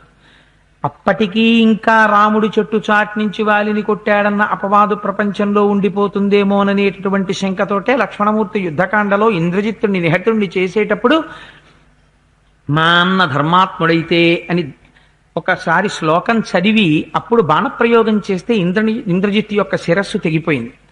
ఆ కారణం చేత రాముడు ధర్మాత్ముడు అన్న విషయం ఏ విధమైనటువంటి సందేహం లేకుండా మరొక్కసారి నిరూపింపబడింది కిష్కింధకాండలో. కిష్కింధకాండలో ఈ సన్నివేశం చాలా గొప్ప సన్నివేశం. ఎందుచేత అంటే, మనకు అనిపిస్తుంది రాముడు మాట ఇచ్చాడు కాబట్టి సుగ్రీవుడికి కొట్టేశాడు, తప్పు కదా అలా చంపేయడం అనిపిస్తుంది. కానీ ఒక విషయాన్ని వివేచించి నిర్ణయం తీసుకునే ముందు ధర్మాన్ని ఆధారంగా చేసుకుని రాముడు ఎంత ఆలోచిస్తాడో, ఎలా నిర్ణయం తీసుకుంటాడో, ఒకసారి నిర్ణయం తీసుకున్న తర్వాత దానికి ఎలా కట్టుబడతాడో, ఎలా కదపలేనటువంటి పర్వత శిఖరంలా నిలబడతాడో నిరూపిస్తుంది కిష్కింధకాండలో ఈ ఘట్టం. సరే, అందుచేత ఆ పడిపోయినటువంటి వాలి రాముడి వంక చూసి అన్నాడు, నచాత్మానమహం శోచే నతారాం నాపి బాంధవాన్ యథాపుత్రం గుణశ్రేష్ఠ అంగదం కనకాంగదం. నేను తార గురించి విలపించట్లేదు, నా ప్రాణములు పోతున్నాయి అని కూడా నేను బెంగ పెట్టుకోలేదు. కానీ ఇప్పుడు నాకున్న బెంగల్లా ఒక్కటే, ప్రియాతి ప్రియమైనటువంటి పుత్రుడు ఉన్నది ఒక్కగానొక్క కొడుకు, తారయందు జన్మించినటువంటి వాడు, అంగదం కనకాంగదం. ఆ అంగదుడు బంగారు నూపురములను బంగారు అంగదములను భుజకీర్తులను ధరించినటువంటి వాడై ప్రకాశిస్తూ ఉంటాడు. సుఖాలకి అలవాటు పడి బ్రతికినటువంటి వాడు. ఈ ఒక్క కొడుకు యొక్క భవిష్యత్తు ఏమైపోతుందా అని బెంగ పెట్టుకుంటున్నాను అన్నాడు. ఇది చూపించడంలో ఒక గమ్మత్తుంది. సాధారణంగా మనకి దారేష, పుత్రేష, ధనేష అని మనకి ఈషణత్రయము అని ఈ మూడు లాగేస్తుంటాయి. మనకి తెలియదు లాగుతున్నట్టు కూడా. ప్రధానముగా ఈ పాశముల చేత బంధింపబడి ఉంటాం కాబట్టే మన్ని కూడా శాస్త్రం పశువు అని పిలిచింది. పశువు అంటే పాశము చేత బంధింపబడినది. దాన్ని బంధించిన పాశం కనపడుతుంది, మన్ని బంధించిన పాశం కనపడదు, అంతే తేడా. మనల్ని లోపల కడతారు, దాన్ని బయట కడతారు, రెండే తేడా. అందుచేత ఈషణత్రయంలో అన్నిటికన్నా ముందు పుత్రేష, దాన్ని దాటడం చాలా కష్టం. ఎంతటి ప్రాజ్ఞుడైన వాడికి కూడా అంచుమనందు ఆ కొడుకు మీద ఉండిపోతుంది భ్రాంతి. వాడు అయ్యో నా కొడుకు నా కొడుకు నా కొడుకని వాడి మీద నిలబడుతుంది. అదే వాలికి కూడా నిలబడింది. చిట్ట చివరికి వచ్చేటప్పటికీ అయ్యయ్యో నాకున్న ఒక్కగానొక్క కుమారుడయ్యా, అతడు ఏమైపోతాడో అని బెంగ పెట్టుకుంటున్నాను. బాలశ్చ కృతబుద్ధిశ్చ ఏకపుత్రశ్చ మీ ప్రియ తారేయో రామభవత రక్షణీయో మహాబల. ఈ ఉన్న ఒక్కగానొక్క కొడుకైనటువంటి అంగదుడి యొక్క శ్రేయస్సుని అతని యొక్క అభివృద్ధిని రామా సర్వకాలముల యందు నువ్వే చూడాలి అని ఒక్కసారి అప్పజెప్పాడు. అప్పజెప్తే రామచంద్రమూర్తి అన్నారు, దండ్యేయ పతయే దండం దండ్యోయశ్చాపి దండ్యతే కార్యాకారణ సిద్ధార్థ ఉభౌతౌనా వసీతత. ఇక్కడ దండించవలసినటువంటి నేరము ఏదైనా ఒకటి చేయబడినప్పుడు ఆ దండన కానీ అవతల వ్యక్తి ప్రభుత్వం దగ్గర నుంచి కానీ రాజు దగ్గర నుంచి కానీ పొందేస్తే వాడి పాపము అక్కడితో ఆ ఫలితాన్ని వదిలిపెట్టేస్తుంది. ఎందుకంటే ఆ దండన పొందాలి, చేశాడు కాబట్టి పాపం. దండన పొందితే పోతుంది ఆ పాపం. దండన పొందకపోతే ఆ పాపం ఫలితాన్ని ఇవ్వడానికి సిద్ధంగా ఉంటుంది. అందుచేత వాలి నువ్వు అదృష్టవంతుడవు. నువ్వు చేసినది మహాపాతకం చేశావు. ఆ మహాపాతకానికి శిక్ష నిన్ను చంపడం. నేను బాణప్రయోగం చేసి నిన్ను చంపాను. ఎప్పుడైతే నువ్వు శిక్ష అనుభవించేశావో ఇంకా నీ యందుండేటటువంటి దోషం పోయింది. ఆ దోషం పోవడం చేత ఇప్పుడు నువ్వు శరీరం విడిచిపెట్టిన తర్వాత నువ్వు స్వర్గలోకాన్ని పొందడానికి నీకు ఏ విధమైన ప్రతిబంధకం ఉండదు. అందుచేత నువ్వు ఆనందించవలసింది అన్నారు. ఇది చాలా కష్టమైన మాట. ఇది వినడానికి అదేమిటండి అలా చనిపోయేవాడి దగ్గరికి వెళ్ళి అలా మాట్లాడచ్చా, ఏంటది కొంచెం కష్టంగా ఉంది మనకి ఆ మాట అనిపిస్తుంది. కానీ మీకు ఒక యథార్థమైన విషయం చెప్తున్నాను. కాలోహి బలవాన్ కర్త సత్తం సుఖదుఃఖయోహో నరాణాం పరతంత్రాణం పుణ్యపాపానుయోగత. కేవలము పుణ్యము చెయ్యలేదు, కేవలము పాపము చెయ్యలేదు. మనం ఎవ్వరం పుణ్యము చేశాం, పాపము చేశాం. ఆ పుణ్యము అనుభవించవలసి వచ్చినప్పుడు చాలా సంతోషంగా ఉంటుంది, సరదాగా ఉంటుంది. ఆ పుణ్యము యొక్క ఫలితాన్ని మనమే అనుభవించాలి, పాపము యొక్క ఫలితాన్ని మనమే అనుభవించాలి. ఇది ఎలా ఇవ్వాలి? కాలోహి బలవాన్ కర్త, కాలస్వరూపంలో వస్తాడు పరమాత్మ. వచ్చి ఒకరోజు పుణ్య ఫలితాన్ని ఇస్తాడు. ఒక రోజు ఇవ్వచ్చు, ఒక సంవత్సరం ఇవ్వచ్చు, చేసుకున్న దాన్ని బట్టి. అందుచేత ఆ పుణ్య ఫలితాన్ని ఇచ్చినప్పుడు ఆయనే ఇస్తాడు, పాప ఫలితాన్ని ఇచ్చినప్పుడు ఆయనే ఇస్తాడు. పుణ్య ఫలితాన్ని అనుభవించి పాప ఫలితాన్ని అనుభవించి రెండింటినీ అనుభవిస్తాం మనం. కానీ అనుభవించడంలో ఒక గొప్పతనం ఉంది. కొంతమంది ఏం చేస్తారంటే ఆ అనుభవించడాన్ని మార్చుకుంటారు. ఎలా మార్చుకుంటారంటే మీకు ఒక్క ఉదాహరణ చెప్తాను. చంద్రశేఖర పరమాచార్య ఒక ఆశ్చర్యకరమైన సంఘటన ఒకటి చెప్పారు. ఒకసారి పరమాచార్యకు ఒకసారి 104 జ్వరం వచ్చింది. జ్వరం వచ్చి కొన్నాళ్ళు ఆ జ్వరం ఉంది. అలా జ్వరం 104 డిగ్రీలు వచ్చినందుకు నేను చాలా సంతోషించాను అన్నారు. అదేమిటది జ్వరం వస్తే సంతోషించడం ఏమిటి మహాప్రభు అనుకున్నారు. అంటే 104 డిగ్రీల జ్వరం వస్తే ఆ జ్వరం చేత ఒళ్ళు తప్తం అవుతుంది, అంటే కాలుతుంటుంది. ఆ ఒంట్లో వేడితో కాలిపోతున్నప్పుడు పంచాగ్నిహోత్రముల మధ్య తపస్సు చేసినటువంటి వాడు ఎలా తపస్సు చేస్తాడో పరమాచార్య ఒంటిలో 104 డిగ్రీల వేడితో ఉన్నప్పుడు కూర్చుని చుట్టూ 4 పక్కల అగ్నిహోత్రం పెట్టుకుని పైన సూర్యుడుండగా కూర్చుని తపస్సు చేయడం అంటే మాటలా? లోపల 104 డిగ్రీల జ్వరం ఉండడం అంటే చుట్టూ 4 పక్కల అగ్నిహోత్రం ఉన్నట్టే. సూర్యప్రకాశం మందంగా పడేటటువంటి చోట కూర్చుని ఆయన జపం చేసుకుంటూ కూర్చునేవారు. అది పంచాగ్నిహోత్ర తపస్సు చేసుకోవడానికి నాకు ఈశ్వరుడు ఇచ్చిన వరము అనేవారు.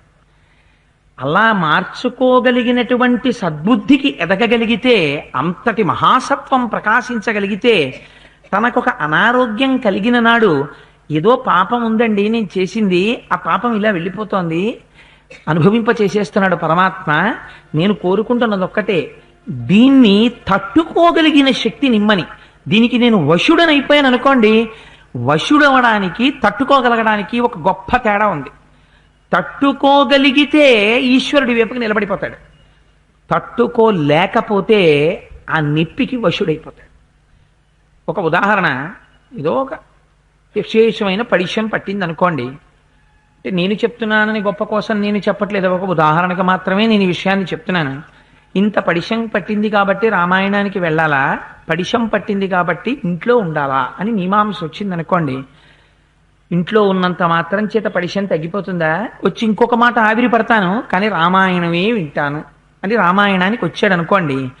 అప్పుడు వ్యాధి రూపమైనటువంటి పాప ఫలితమునకు లొంగి, ప్రతిబంధక రూపంలో వచ్చినటువంటి పాపమునకు లొంగి పరమాత్మ సేవకి దూరం అయ్యాడా? శృణ్వం తపః, వినడం కూడా తపస్సు. లేక పడిశం రూపంలో వచ్చినటువంటి ప్రతిబంధకాన్ని అధిగమించి భగవంతుడి వైపుకి అడుగు వేశాడా? అప్పుడు ఏమవుతుంది? అడుగు వెయ్యగలిగాడు అనుకోండి, పాపానుభవమునందు కూడా భగవంతుడి వైపుకి నడుస్తున్నాడు. ఇది ఈశ్వరానుగ్రహం ఉంటే తప్ప జరగదు. అందరూ అలా చెయ్యలేరు. దానికి కూడా బుద్ధి కొంత స్థాయిలో ఎదిగితే తప్ప దాన్ని చెయ్యలేరురా. నువ్వు అది అందరూ చెయ్యగలరు అనుకుంటున్నావేమో, అందరితో ఆ మాట చెప్పకు సుమా. అలా చెప్పినా అది వెర్రాడి మాటలా ఉంటుంది. ఏమిటో ఆయనకి ఏం పోయిందండి అలా చెప్తాడంటారా, చెప్పక అలాగంది శాస్త్రం.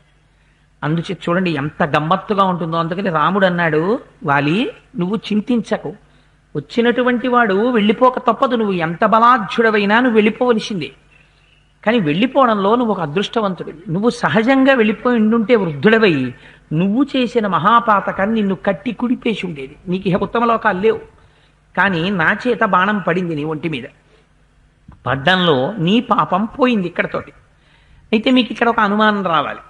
ఏమండి, మరి రాముడు శిక్షిస్తే, రాముడు రాజు కాడు కదా, సింహాసనం మీద లేడు కదా, రాముడు శిక్షించిన శిక్ష ప్రభువు చేతి శిక్ష ఎలా అవుతుంది అని మీకు అనుమానం రావాలి.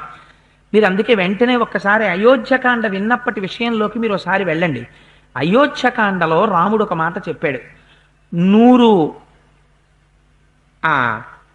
ఊచలు కలిగినటువంటి తెల్లటి ఛత్రం కింద కూర్చుని నువ్వు పరిపాలించు, ఒక పెద్ద వృక్షపు నీడలో కూర్చుని నేను అరణ్యాన్ని పరిపాలిస్తాను, మనిద్దరం వాటాలు వేసుకుందాం, 14 ఏళ్ళు నేను వనాలని పాలిస్తాను, 14 ఏళ్ళు నువ్వు జానపదాలని నగరాలని పాలించు, నాన్నగారి మాట ప్రకారం నేను అరణ్యంలో ఉంటాను, అరణ్యంలో మృగములకు నేను శాసకుడనవుతాను అన్నాడు.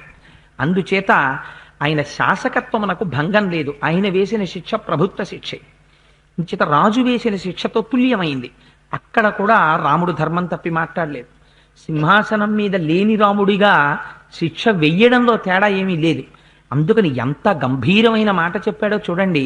కిష్కింధకాండలో ఈ శ్లోకాన్ని మనం అర్థం చేసుకోగలిగితే, ఈ శ్లోకం నిజంగా మనకి జీర్ణమైతే మనం దేన్ని తట్టుకోవడానికి ధైర్యం వహించగలమంటే వృద్ధాప్యాన్ని తట్టుకోవడానికి. ఎందుచేత అంటే వృద్ధాప్యము భయంకరము. ఎందుచేత వృద్ధాప్యము ఎందుకు భయంకరము అంటే కొంతమందికే భయంకరము అంది శాస్త్రం. ఎవరికి భయంకరము అంటే పూర్వమైనటువంటి జీవితం ఒంట్లో ఓపికున్న నాళ్ళు భగవంతుడి పాదములు పట్టడం చేత కాకుండా గడిపేసినటువంటి వాడికి వృద్ధాప్యం వచ్చిన తరువాత కాల్చేది చింత. చితి ఒక్కసారి కాల్చేస్తుంది శరీరాన్ని, చింత ప్రతి క్షణం కాలుస్తుంది. ఎందుకు కాల్చగలదు చింత అంటే, చింత అంటే చిత్తమునకు కలిగేది, మనస్సుకు కలుగుతుంది. ఎందుకు కాలుస్తుంది? ఆ మనస్సుకి ఇవాళ ఆలంబనం లేదు. వృద్ధాప్యం వచ్చేసింది. తనను నమ్మిన వాళ్ళు తన దగ్గర ఉండరు, తన బిడ్డలు తన దగ్గర ఉండరు, తననొచ్చి పలకరించే వాళ్ళు తగ్గిపోతారు. ఎందుకని? వయసిగతే కక్కామ వికార, శుష్కే నీరే కక్కాసార, క్షీణే విత్తే కప్పరివారో, జ్ఞాతే తత్వే కస్మౌసార. వయస్సా అయిపోయింది, కామ వికారం లేదు, అస్తమానం ఇంకేం విర్రి ఉంటుంది? ఏ విర్రి ఉండదు. అంతకన్నా నేనేం చెప్పను దాని గురించి. వయసిగతే కక్కామ వికార, శుష్కే నీరే కక్కాసార. నీరెండిపోయింది, ఇంకా దాన్ని చెరువుని ఎవరు పిలుస్తారు? వయసిగతే కక్కామ వికార, శుష్కే నీరే కక్కాసార, క్షీణే విత్తే కప్పరివారో. ఇప్పుడు జీతం లేదు, పెన్షన్ ఒకటే. అందుకని ఎవరు వస్తారు? ఎవ్వరూ నీకు పూర్వం నమస్కారాలు చేసినట్టు చేయరు. అందుకని క్షీణే విత్తే కప్పరివారో. అందుకని ఇప్పుడు పరివారం ఉండదు నీ వెనకాతల, నువ్వు వాళ్ళకి ఇవ్వగలవన్న నమ్మకం లేదు. జ్ఞాతే తత్వే కస్సంసార. జ్ఞానం వస్తే సంసారం ఎక్కడుంది? ఇది పోగానే చింత కాల్చడం మొదలు పెడుతుంది. కాలిస్తే ప్రతి క్షణం లొంగుతాడు. దేనికి లొంగుతాడు? వృద్ధాప్యమునందు శరీరములో అప్పటి వరకు దారుఢ్యము చేత తొక్క పెట్టబడినటువంటి వ్యాధులు పైకి పొటమరిస్తాయి. పొటమరించినటువంటి వ్యాధికి లొంగుతాడు. తన దేహమునకు తాను లొంగుతాడు, తన మనస్సునకు తాను లొంగుతాడు, తన బిడ్డలకు తాను లొంగుతాడు, తన పరివారమునకు తాను లొంగుతాడు, కాలమునకు లొంగుతాడు, ఆస్తికి లొంగుతాడు, ఐశ్వర్యమునకు లొంగుతాడు, మాట పడనివాడు మాటకి లొంగుతాడు, అన్నిటికీ లొంగుతాడు. కానీ లొంగలేక పాశముల చేత బంధింపబడిన ఏనుగులా అప్పుడప్పుడు గట్టిగా ఆయాసపడుతుంటాడు. ఇది కష్టమయ్యా. ఆనాడు ఈశ్వరానుగ్రహంగా నీకు కిష్కింధకాండ జీర్ణమైతే, ఒకవేళ లోపల నుంచి ఏదైనా ఒక వ్యాధి రాని, లేకపోతే నువ్వు ఎవరి చేతనైనా నిరసింపబడని నీకేం బెంగలేదు. ఓహో ఈశ్వరా, గతంలో నేనెవరినో నిరసించి ఉంటాను, ఇవాళ నిరసన రూపంలో దాన్ని తీసేసావా, ఆ పాపం కడుక్కుపోయింది. ఓహో స్వామి, ఎవరినో బాధ పెట్టి ఉంటాను, అందుచేత ఈ వ్యాధి రూపంలో దాన్ని తీసేస్తున్నావా, నీకు 2 నమస్కారాలు. స్వామి వాడు నన్ను చూసి నమస్కారం చేయడం మానేశాడా, వాడు కృతజ్ఞుడు, నాకు దాని గురించి బెంగలేదు. నేను నీకు నమస్కరించే ఓపిక నాకు ఇస్తే నాకు చాలు. ఇవాళ నా మనస్సు దానికి ఖేదపడిందా, అవమాన రూపంలో నాకున్నటువంటి పొగరు తీసావా, నీకు నమస్కారం. లొంగడం మానగలగడానికి దండనాన్ని, ఈశ్వర దండనాన్ని అంగీకరించడానికి రామచంద్రమూర్తి యొక్క శ్లోకము ఆలంబనము. ఇది జ్ఞాపకం పెట్టుకో. జ్ఞాపకం పెట్టుకుంటే కష్టం వచ్చినప్పుడు నువ్వు తట్టుకోగలుగుతావు. ఒక్క ఆర్ష సాంప్రదాయంలో ఒక గొప్పతనం ఉంది.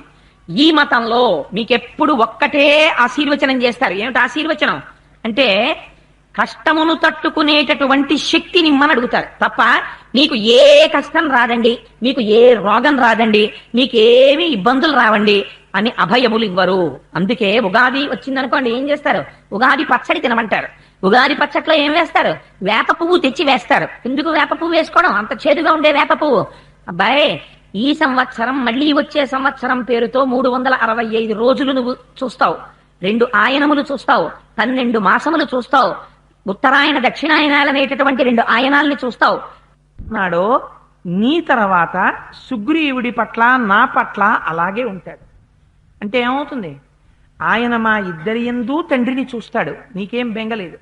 నీకొక నమ్మకం కలిగింది కదా నేను ధర్మాత్ముడను అని. పినతండ్రి వల్ల సమస్య వస్తుందని నువ్వు అనుకుంటున్నావేమో, అప్పుడు కూడా నీ బిడ్డకి తండ్రిగా కాపాడడానికి నేనున్నాను. సుగ్రీవుణ్ణి మళ్ళీ శిక్షించి అంగదుడికి రావలసినటువంటి వైభవాన్ని అంగదునికి కటాక్షింప చేయడానికి నేనున్నాను.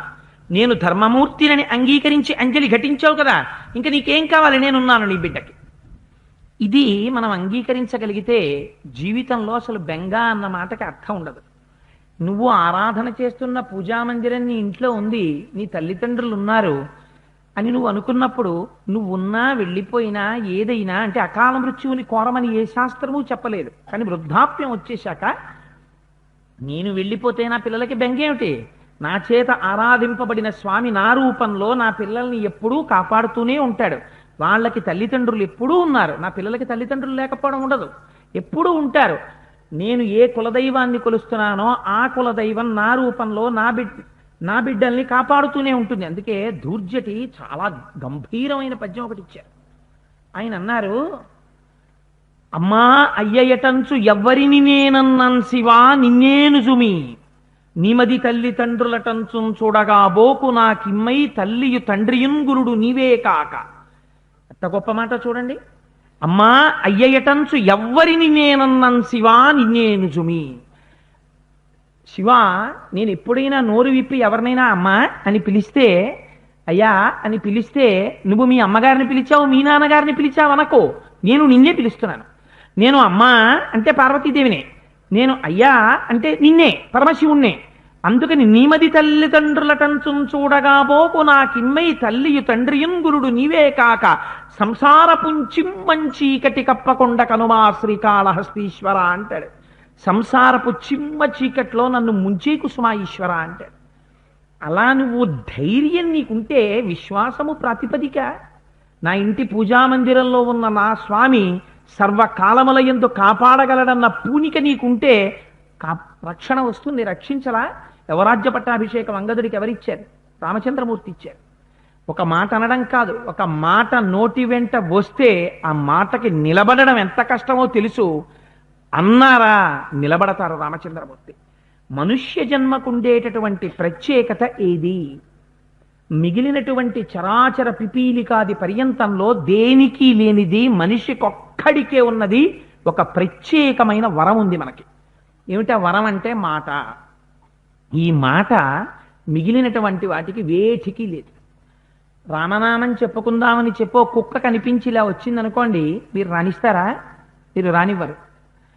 ఆ నామం చెప్పగలగడం, మాట మాట్లాడగలగడం అనేటటువంటిది కేవలం ఒక్క మనుష్యుడనబడేటటువంటి ప్రాణి మాత్రమే పిపీలికాది పర్యంతంలో చేస్తుంది. ఆ మాట దుర్వినియోగమైనంతగా బహుశः ఏదీ దుర్వినియోగం అవదు. మనం చాలా ఇష్టం వచ్చినట్లు మాట్లాడేస్తుంటాం, చాలా తొందరపడి మాట్లాడేస్తుంటాం. కానీ ఒక్క మాట నోటి వెంట బయటికి వస్తే ఆ మాట మీద నిలబడడం ఎంత కష్టమో రామచంద్రమూర్తి చూపిస్తారు. ఒక మాట నోటి వెంట అందుకే రామ సత్యపరాక్రమ, సత్యపరాక్రముడు సత్యపరాక్రముడు సత్యపరాక్రముడు అంటారు. ఒక మాట వచ్చిందా అంతే, ఇంకా దానికి కట్టుబడిపోవడమే. రామో దీర్ణాభిభాషతే, అమ్మా నాకు రెండు మాటలు తెలియవమ్మా, నాకున్నది ఒక్కటే మాట, ఒక మాట అన్నా నా మాటకి నేను కట్టుబడిపోతానంతే. ఇది రామ మాట అంటే. అందుకే ఒకే మాట, ఒకే బాణం, ఒకే పత్ని మహానుభావుడికి. ఇది రామచంద్రమూర్తి అంటే. అందుకని ఈ మాట చెప్పిన తరువాత సంతోషించాడు వాలి. వాలి సంతోషించిన తరువాత ఇక్కడే మనం ఒక విషయాన్ని జాగ్రత్తగా గమనించవలసినటువంటి అవసరం ఉంది. మీకు అన్నిటికీ ఒక విషయం, వాలి అడిగినటువంటి ప్రశ్నలన్నిటికీ రామచంద్రమూర్తి జవాబు చెప్పారు. ఒక్క ప్రశ్నకి మాత్రం జవాబు చెప్పలేదు యథార్థమున. ఏ ప్రశ్నకి జవాబు చెప్పలేదంటే, రామ నువ్వు నా ఎదురుగుండా వచ్చి నిలబడి యుద్ధం చేసినట్టయితే ఆ యుద్ధంలో నిన్ను నేను యమసదనానికి పంపించి ఉండేవాణ్ణి అన్నాడు వాలి. నిన్ను చాటు నుంచి కొట్టవచ్చు కాబట్టి నేను కొట్టాను అన్నారు, కానీ ఫలానా కారణం చేత నీ ఎదుటకొచ్చి యుద్ధం చెయ్యలేదు అని రాముడు చెప్పలేదు. అలా చెప్పకపోవడం వెనకాతల ఆ ఒక్క మాటకి జవాబుని ప్రకటంగా రాముడు ఎందుకు చెప్పలేదు? దీనికే ఒక గొప్ప రహస్యం ఒకటి ఉంది. ఏమిటా రహస్యం అంటే, రామాయణంలో ఉండేటటువంటి విషయాల్ని, చాలా విషయాల్ని స్కాంద పురాణంలో మళ్ళీ తెలియచేస్తారు. ఇందులో ఉన్న రహస్యాలన్నీ అందులో విడతాయి మనకి. ఎలా అయితే భాగవతానికి సంబంధించిన కొన్ని రహస్యాలు దేవీ భాగవతంలో దొరుకుతాయో, అలా కొన్ని విషయాల్ని స్కాంద పురాణం ప్రస్తావన చేసింది. స్కాంద పురాణంలో ఒక విషయం చెప్పారు. ఆహూయవాలినం బ్రహ్మ దదౌ వరమనుత్తమం ప్రతీపవర్తినో భూయ అర్ధం బలమరిందమా. వాలి దగ్గర రెండు శక్తులున్నాయి. ఒకటి మహేంద్రుడిచ్చినటువంటి మాల ఉంది. అది మెడలో ఉన్నంతసేపు వాలి ద్విగుణీకృతమైన ఉత్సాహంతో ఉంటాడు. రెండు, ఆయనకి చతుర్ముఖ బ్రహ్మగారి వరం ఉంది. ఆ వరం ఉండడం చేత ఎవరైనా ఎదురుగుండా వెడితే వాళ్ళ శక్తిలో సగంతం లాగేస్తాడు. అందుకని వాలికి ఎదురుగా నిలబడి యుద్ధం ఎవరూ చెయ్యలేరు. అయితే ఈ మాట రాముడు చెప్పలేదు. ఎందుకు చెప్పలేదంటే, నీకు సగం బలం ఉంది, నువ్వు సగం బలం లాగేస్తావు కనుక నేను నీ ఎదురుగుండా రాను అన్నది క్షాత్రం కాదు. కానీ ఈ మాట చెప్పకపోవడంలో ఒక గౌరవం మాత్రం పాటించారు. ఏమా గౌరవము అంటే, చతుర్ముఖ బ్రహ్మగారంటే సృష్టి చేసినటువంటి మహానుభావుడు. ఈ సృష్టికంతటికీ ఆయన గౌరవనీయుడు. ఆయన సృష్టి చేశారు. అటువంటి సృష్టి చేసిన బ్రహ్మగారు ఒక వరం ఇచ్చారు. ఎదుట నిలబడిన వాడిలో సగం బలం నీకు వస్తుంది అన్నారు. రాముడు తలుచుకుంటే ఆ బ్రహ్మగారికి కూడా కన్న తండ్రి ఒక రకంగా చెప్పాలంటే. ఎందుకని ముగ్గురు మూర్తుల యొక్క స్వరూపం రాముడు. అందుకే బ్రహ్మా స్వయంభూశ్చతురాననోవా ఇంద్రో సురేంద్రో సురనాయకోవా రుద్రో స్త్రినేస్త్ర స్త్రిపురాంతకోవా త్రాతుం న శక్త ఇది రామవజ్జం అని చెప్పారు హనుమ.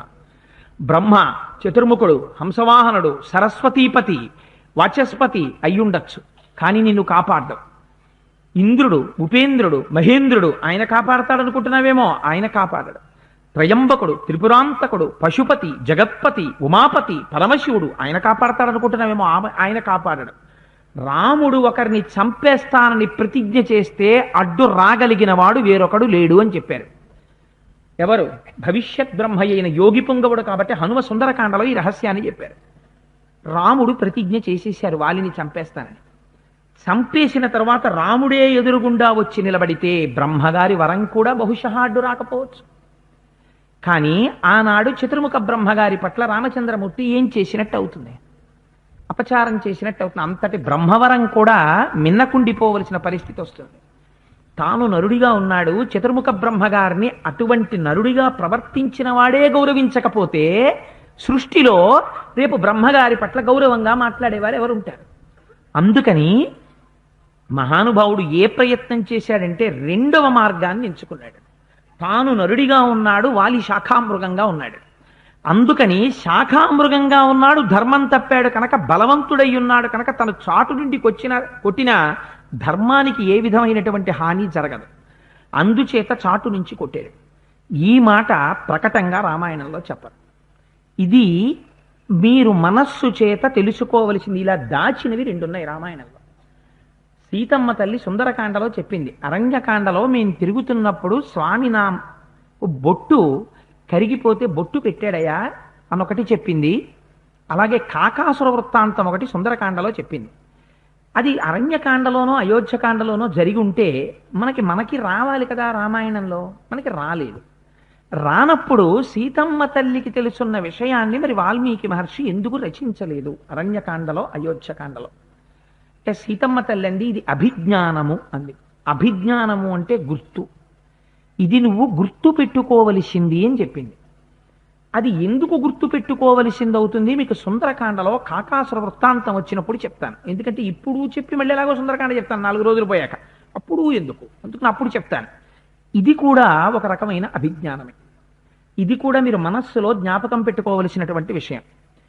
అందుకని ప్రకటంగా రాలేదు రామాయణంలోకి. ఎందుకు మనస్సులో జ్ఞాపకం పెట్టుకోవలసిన విషయము అని పెద్దలు వర్ణించారంటే దీన్ని పరమేశ్వరుడు మనకి ఇంద్రియాలు ఇస్తాడు, మనస్సు ఇస్తాడు, వీటితో పాటుగా బుద్ధినిస్తాడు మనిషికి. మిగిలినటువంటి ఏ ప్రాణికి ఇది ఉండదు. బుద్ధి మాత్రం మనకి అదనంగా ఉంటుంది. దీనితో పాటు మనకి తెలియకుండా వచ్చేది వాసనాబలం ఉంటుంది. అందరు పిల్లలు పుడతారు. ఒక్కొక్క పిల్లాన్ని మీరు చూడండి, చాలా చిన్నతనం నుంచే భగవన్నామని చెప్తూ ఉగ్గు పడితే తాగుతాడు వాడు. అన్నమాచార్యుల వారికి ఏడుకొండలవాడ వెంకటరమణ గోవిందా గోవిందా అంటే కానీ ఉగ్గు తాగేవారు కాదు. అందుకే తల్లి ఒడి మొదటి బడి. ఎందుకంత అందమైన మాట అన్నారంటే, అమ్మ పిల్లాన్ని ఒళ్ళో కూర్చోపెట్టుకుని బోరు కొట్టేస్తోంది అందం. మరి ఏమిటో తెలియదు, సృష్టిలో పరమాత్మ యొక్క గొప్పతనం పిల్లాడితో వాడికి ఏమీ రాదా పిల్లాడికి. అమ్మ చెప్పేది వాడికి అర్థం అవుతున్నాయి అని ఎవరైనా అనుకుంటే అంతకన్నా అన్యాయం, అంతకన్నా అవివేకం ఇంకేం ఉండదు. కానీ తన పిల్లాన్ని ఒళ్ళో పడుకోబెట్టుకుని కూర్చున్నటువంటి అమ్మకి ఏమి బోరు కొట్టేసి అబ్బా తినేస్తున్నాడు వీడా అని అనుకుంటుందా? అనుకోదు. ఆ పిల్లాన్ని ఒళ్ళో కూర్చోబెట్టుకుని నాన్న జోద పెట్టు అని ఆ 2 చేతులు తీసి గోవిందా గోవిందా గోవిందా గోవిందా అని వాడి తల మీద పెట్టిస్తుంది. ఏది జేజి పెట్టు స్వామిరా జేజి పెట్టు నాన్న అంటుంది. ఇది లెంపలేసుకో అంటుంది. ఏది ఆయన కాళ్ళకి దండం పెట్టు అంటుంది. అంటే ఇప్పుడంటే పోయి అనుకోండి, ఎందుకు మనకు అవన్నీ దండాలు అయినని ఇప్పుడు మానేశారు. ఇప్పుడు ఎంతసేపు నాన్న 7 గంటల సీరియల్ చూడు, రిమోట్ ఇలా నొక్కాలి, ఛానల్ ఇలా మార్చాలి, ఇవి నేర్పుకుంటున్నాం మనం. అందుకే వాడు కూడా మనకి ఓల్డ్ ఏజ్ హోమ్లో వాడు పెడతారు తర్వాత. ఎందుకు మనకెందుకు వీళ్ళు మళ్ళీ మెడకో గుదిబండ అని మనము జోదలు పెట్టిస్తే, మనము వాళ్ళకి కాళ్ళకి నమస్కారం పెట్టిస్తే పరమేశ్వరుడి పాదాల మీద పూజా పుష్పాన్ని దాచినట్టు వాడు మనని జాగ్రత్తగా చూసి ఉండేవాడు. సంస్కారం బ్రతికుండేది. జనరేషన్ గ్యాప్ అని వాళ్ళనండం ఎందుకు, దోషం మన దగ్గర పెట్టుకుని. అందుకని చెప్పి ఇవాళ తల్లిదండ్రులే ఇంట్లో 3,000,000 దేవతలు ఒక్కటైనారు, చక్కాన్ని పాపను ఇక్కడుంచారు అని ఓ పాట వినేవాళ్ళు లేడు. తల్లిదండ్రులకే మంచి మంచి పాటలు అక్కర్లేదు, తల్లిదండ్రులకే 2 కీర్తనలు అక్కర్లేదు. లేనప్పుడు ఇంకెక్కడి నుంచి వస్తుంది? రమ్మంటే సంస్కార బలం ఎటువైపు నుంచి వస్తుంది? ఇవాళ ఎందుకూ పనికిరానటువంటి ఒక మాయా తంత్రజాలమైనటువంటి ఒక పెట్టె జీవితాల్ని మార్చేస్తోంది. అంత పాషాణ హృదయాల కింద తయారు చేసేస్తోంది. పాపపు పెట్టె కొని తెచ్చి ఇంట్లో పెట్టుకుని దానికి దోషలమై బతుకుతున్నాం మనం. సరే, దాని గురించి నేను ఎందుకు అస్తమానంగా అనుకుంటూనే ఉంటాను, తుమ్ముకోవడం చిరంజీవి అనుకుంటూ ఉండడం. సరే, అందుచేత ఇంతకీ ఈ మాట ఎందుకు చెప్పానంటే, మనకి బుద్ధి అన్నదాన్ని పరమాత్మ అదనంగా ఇస్తారు. దీని చేత మీరు నిశ్చయాత్మకమైనటువంటి స్థితిలో ఉంటారు. ఇది చెయ్యవచ్చు, ఇది చెయ్యకూడదు, ఇది మీకు తెలుస్తుంది. కానీ మనం ఏం చేస్తామంటే బలహీనము వైపుకి మనని మనం ఒప్పుకుంటాం. మనస్సు ఎంతసేపు ఏం చేస్తుందంటే ఇంద్రియాలు దేని చేత సుఖపడతాయో అది చెయ్యమనే మనస్సు చెప్తుంది. మీరు జ్ఞాపకం పెట్టుకోండి, మనస్సు ఎప్పుడు కూడా ఉపవాసం చెయ్యి, ఈ కళ్ళతో టీవీ చూడకు, ఈ చెవులతో నువ్వు పాటలు వినకు అని చెప్పి అది ఎప్పుడు చెప్పదు. మీరు ప్రయత్నపూర్వకంగా మనస్సుని మార్చుకోవాలి. మీకిచ్చింది బంగారం. మీరు బంగారంతో చేతికి ఆభరణం చేయించుకున్నా మీ ఇష్టం, చెవి కుండలాలు చేయించుకున్నా మీ ఇష్టం, రుద్రాక్షమాల చేయించుకున్నా మీ ఇష్టం, ఏది చేయించుకున్నా మీ ఇష్టం. కానీ దానివల్ల బంగారంకి దోషం ఉందా? దోషం లేదు. మనస్సు మీది, ఇంద్రియాలు మీవి. లోపల వెనక నుంచి వాసనలు తరుగుతుంటాయి. గత జన్మలోంచి ఉన్నటువంటి వాసనలు తరుగుతాయి. అటే వెళ్ళని ప్రయత్నపూర్వకంగా మార్చుకోవడానికే బుద్ధి వస్తుంది. మనస్సు లోపల నుంచి చెప్తుంది, ఎందుకు వచ్చిన రామాయణం అని, మతి లేకపోతే సరి ఎందుకది అంటుంది. కానీ రామాయణం ఏమిటో రామనామం ఇక్కడ కూర్చుని 11 మాటలు చెప్పిన దాని ఫలితం ఏమిటో ఇప్పుడు తెలియదు.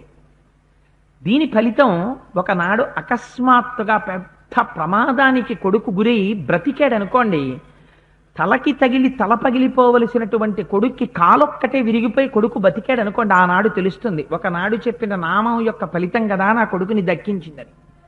అది మనకి తెలిసి రాదు.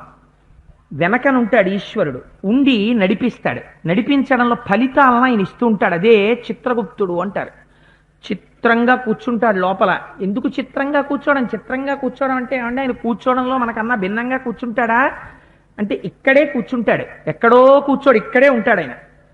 ఎందుకని? మంత్రపుష్పం చెప్పేసింది కదా, చాలా మాటలు చెప్తూ ఉంటాను నేను. ఇక్కడే ఉంటాడు. ఉన్నవాడు ఇక్కడ ఉన్నాడు అని మీకు తెలుస్తుందా? తెలియదు. అందుకే అనాహతము మోగుతోంది అంటారు. అనాహతము అంటే ఒకరి ప్రమేయము చేత ఆపబడునది కాదు.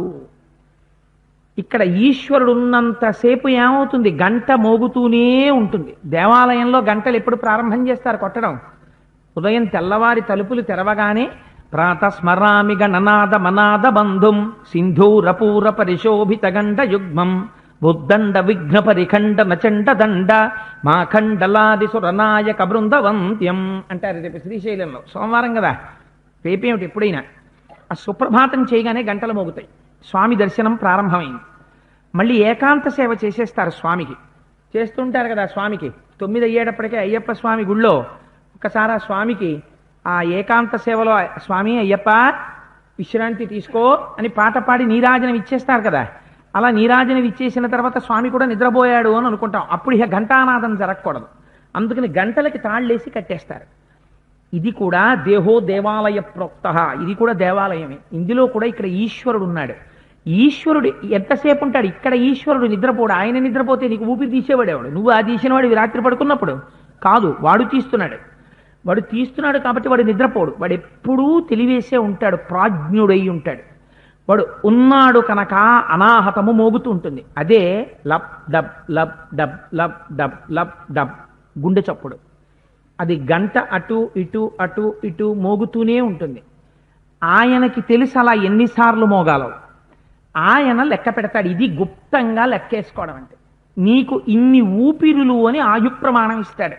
ఎన్ని తీస్తున్నారో ఎన్ని విడిచిపెడుతున్నాడో ఆయన లెక్కేసేసుకుంటాడు లోపల. అందుకే అబ్బాయి ఆయాస పడకోయ్ అంటారు. మీరు ఎంత కోపం వచ్చి ఆయాసపడితే అన్ని ఊపిర్లు వెళ్ళిపోతుంటాయి తొందరగా. ఎంత నిదానంగా ఉంటే అన్ని ఊపిర్లు ఎక్కువ తీసుకుంటే అంతకాలం ఎక్కువ బతుకుతారు.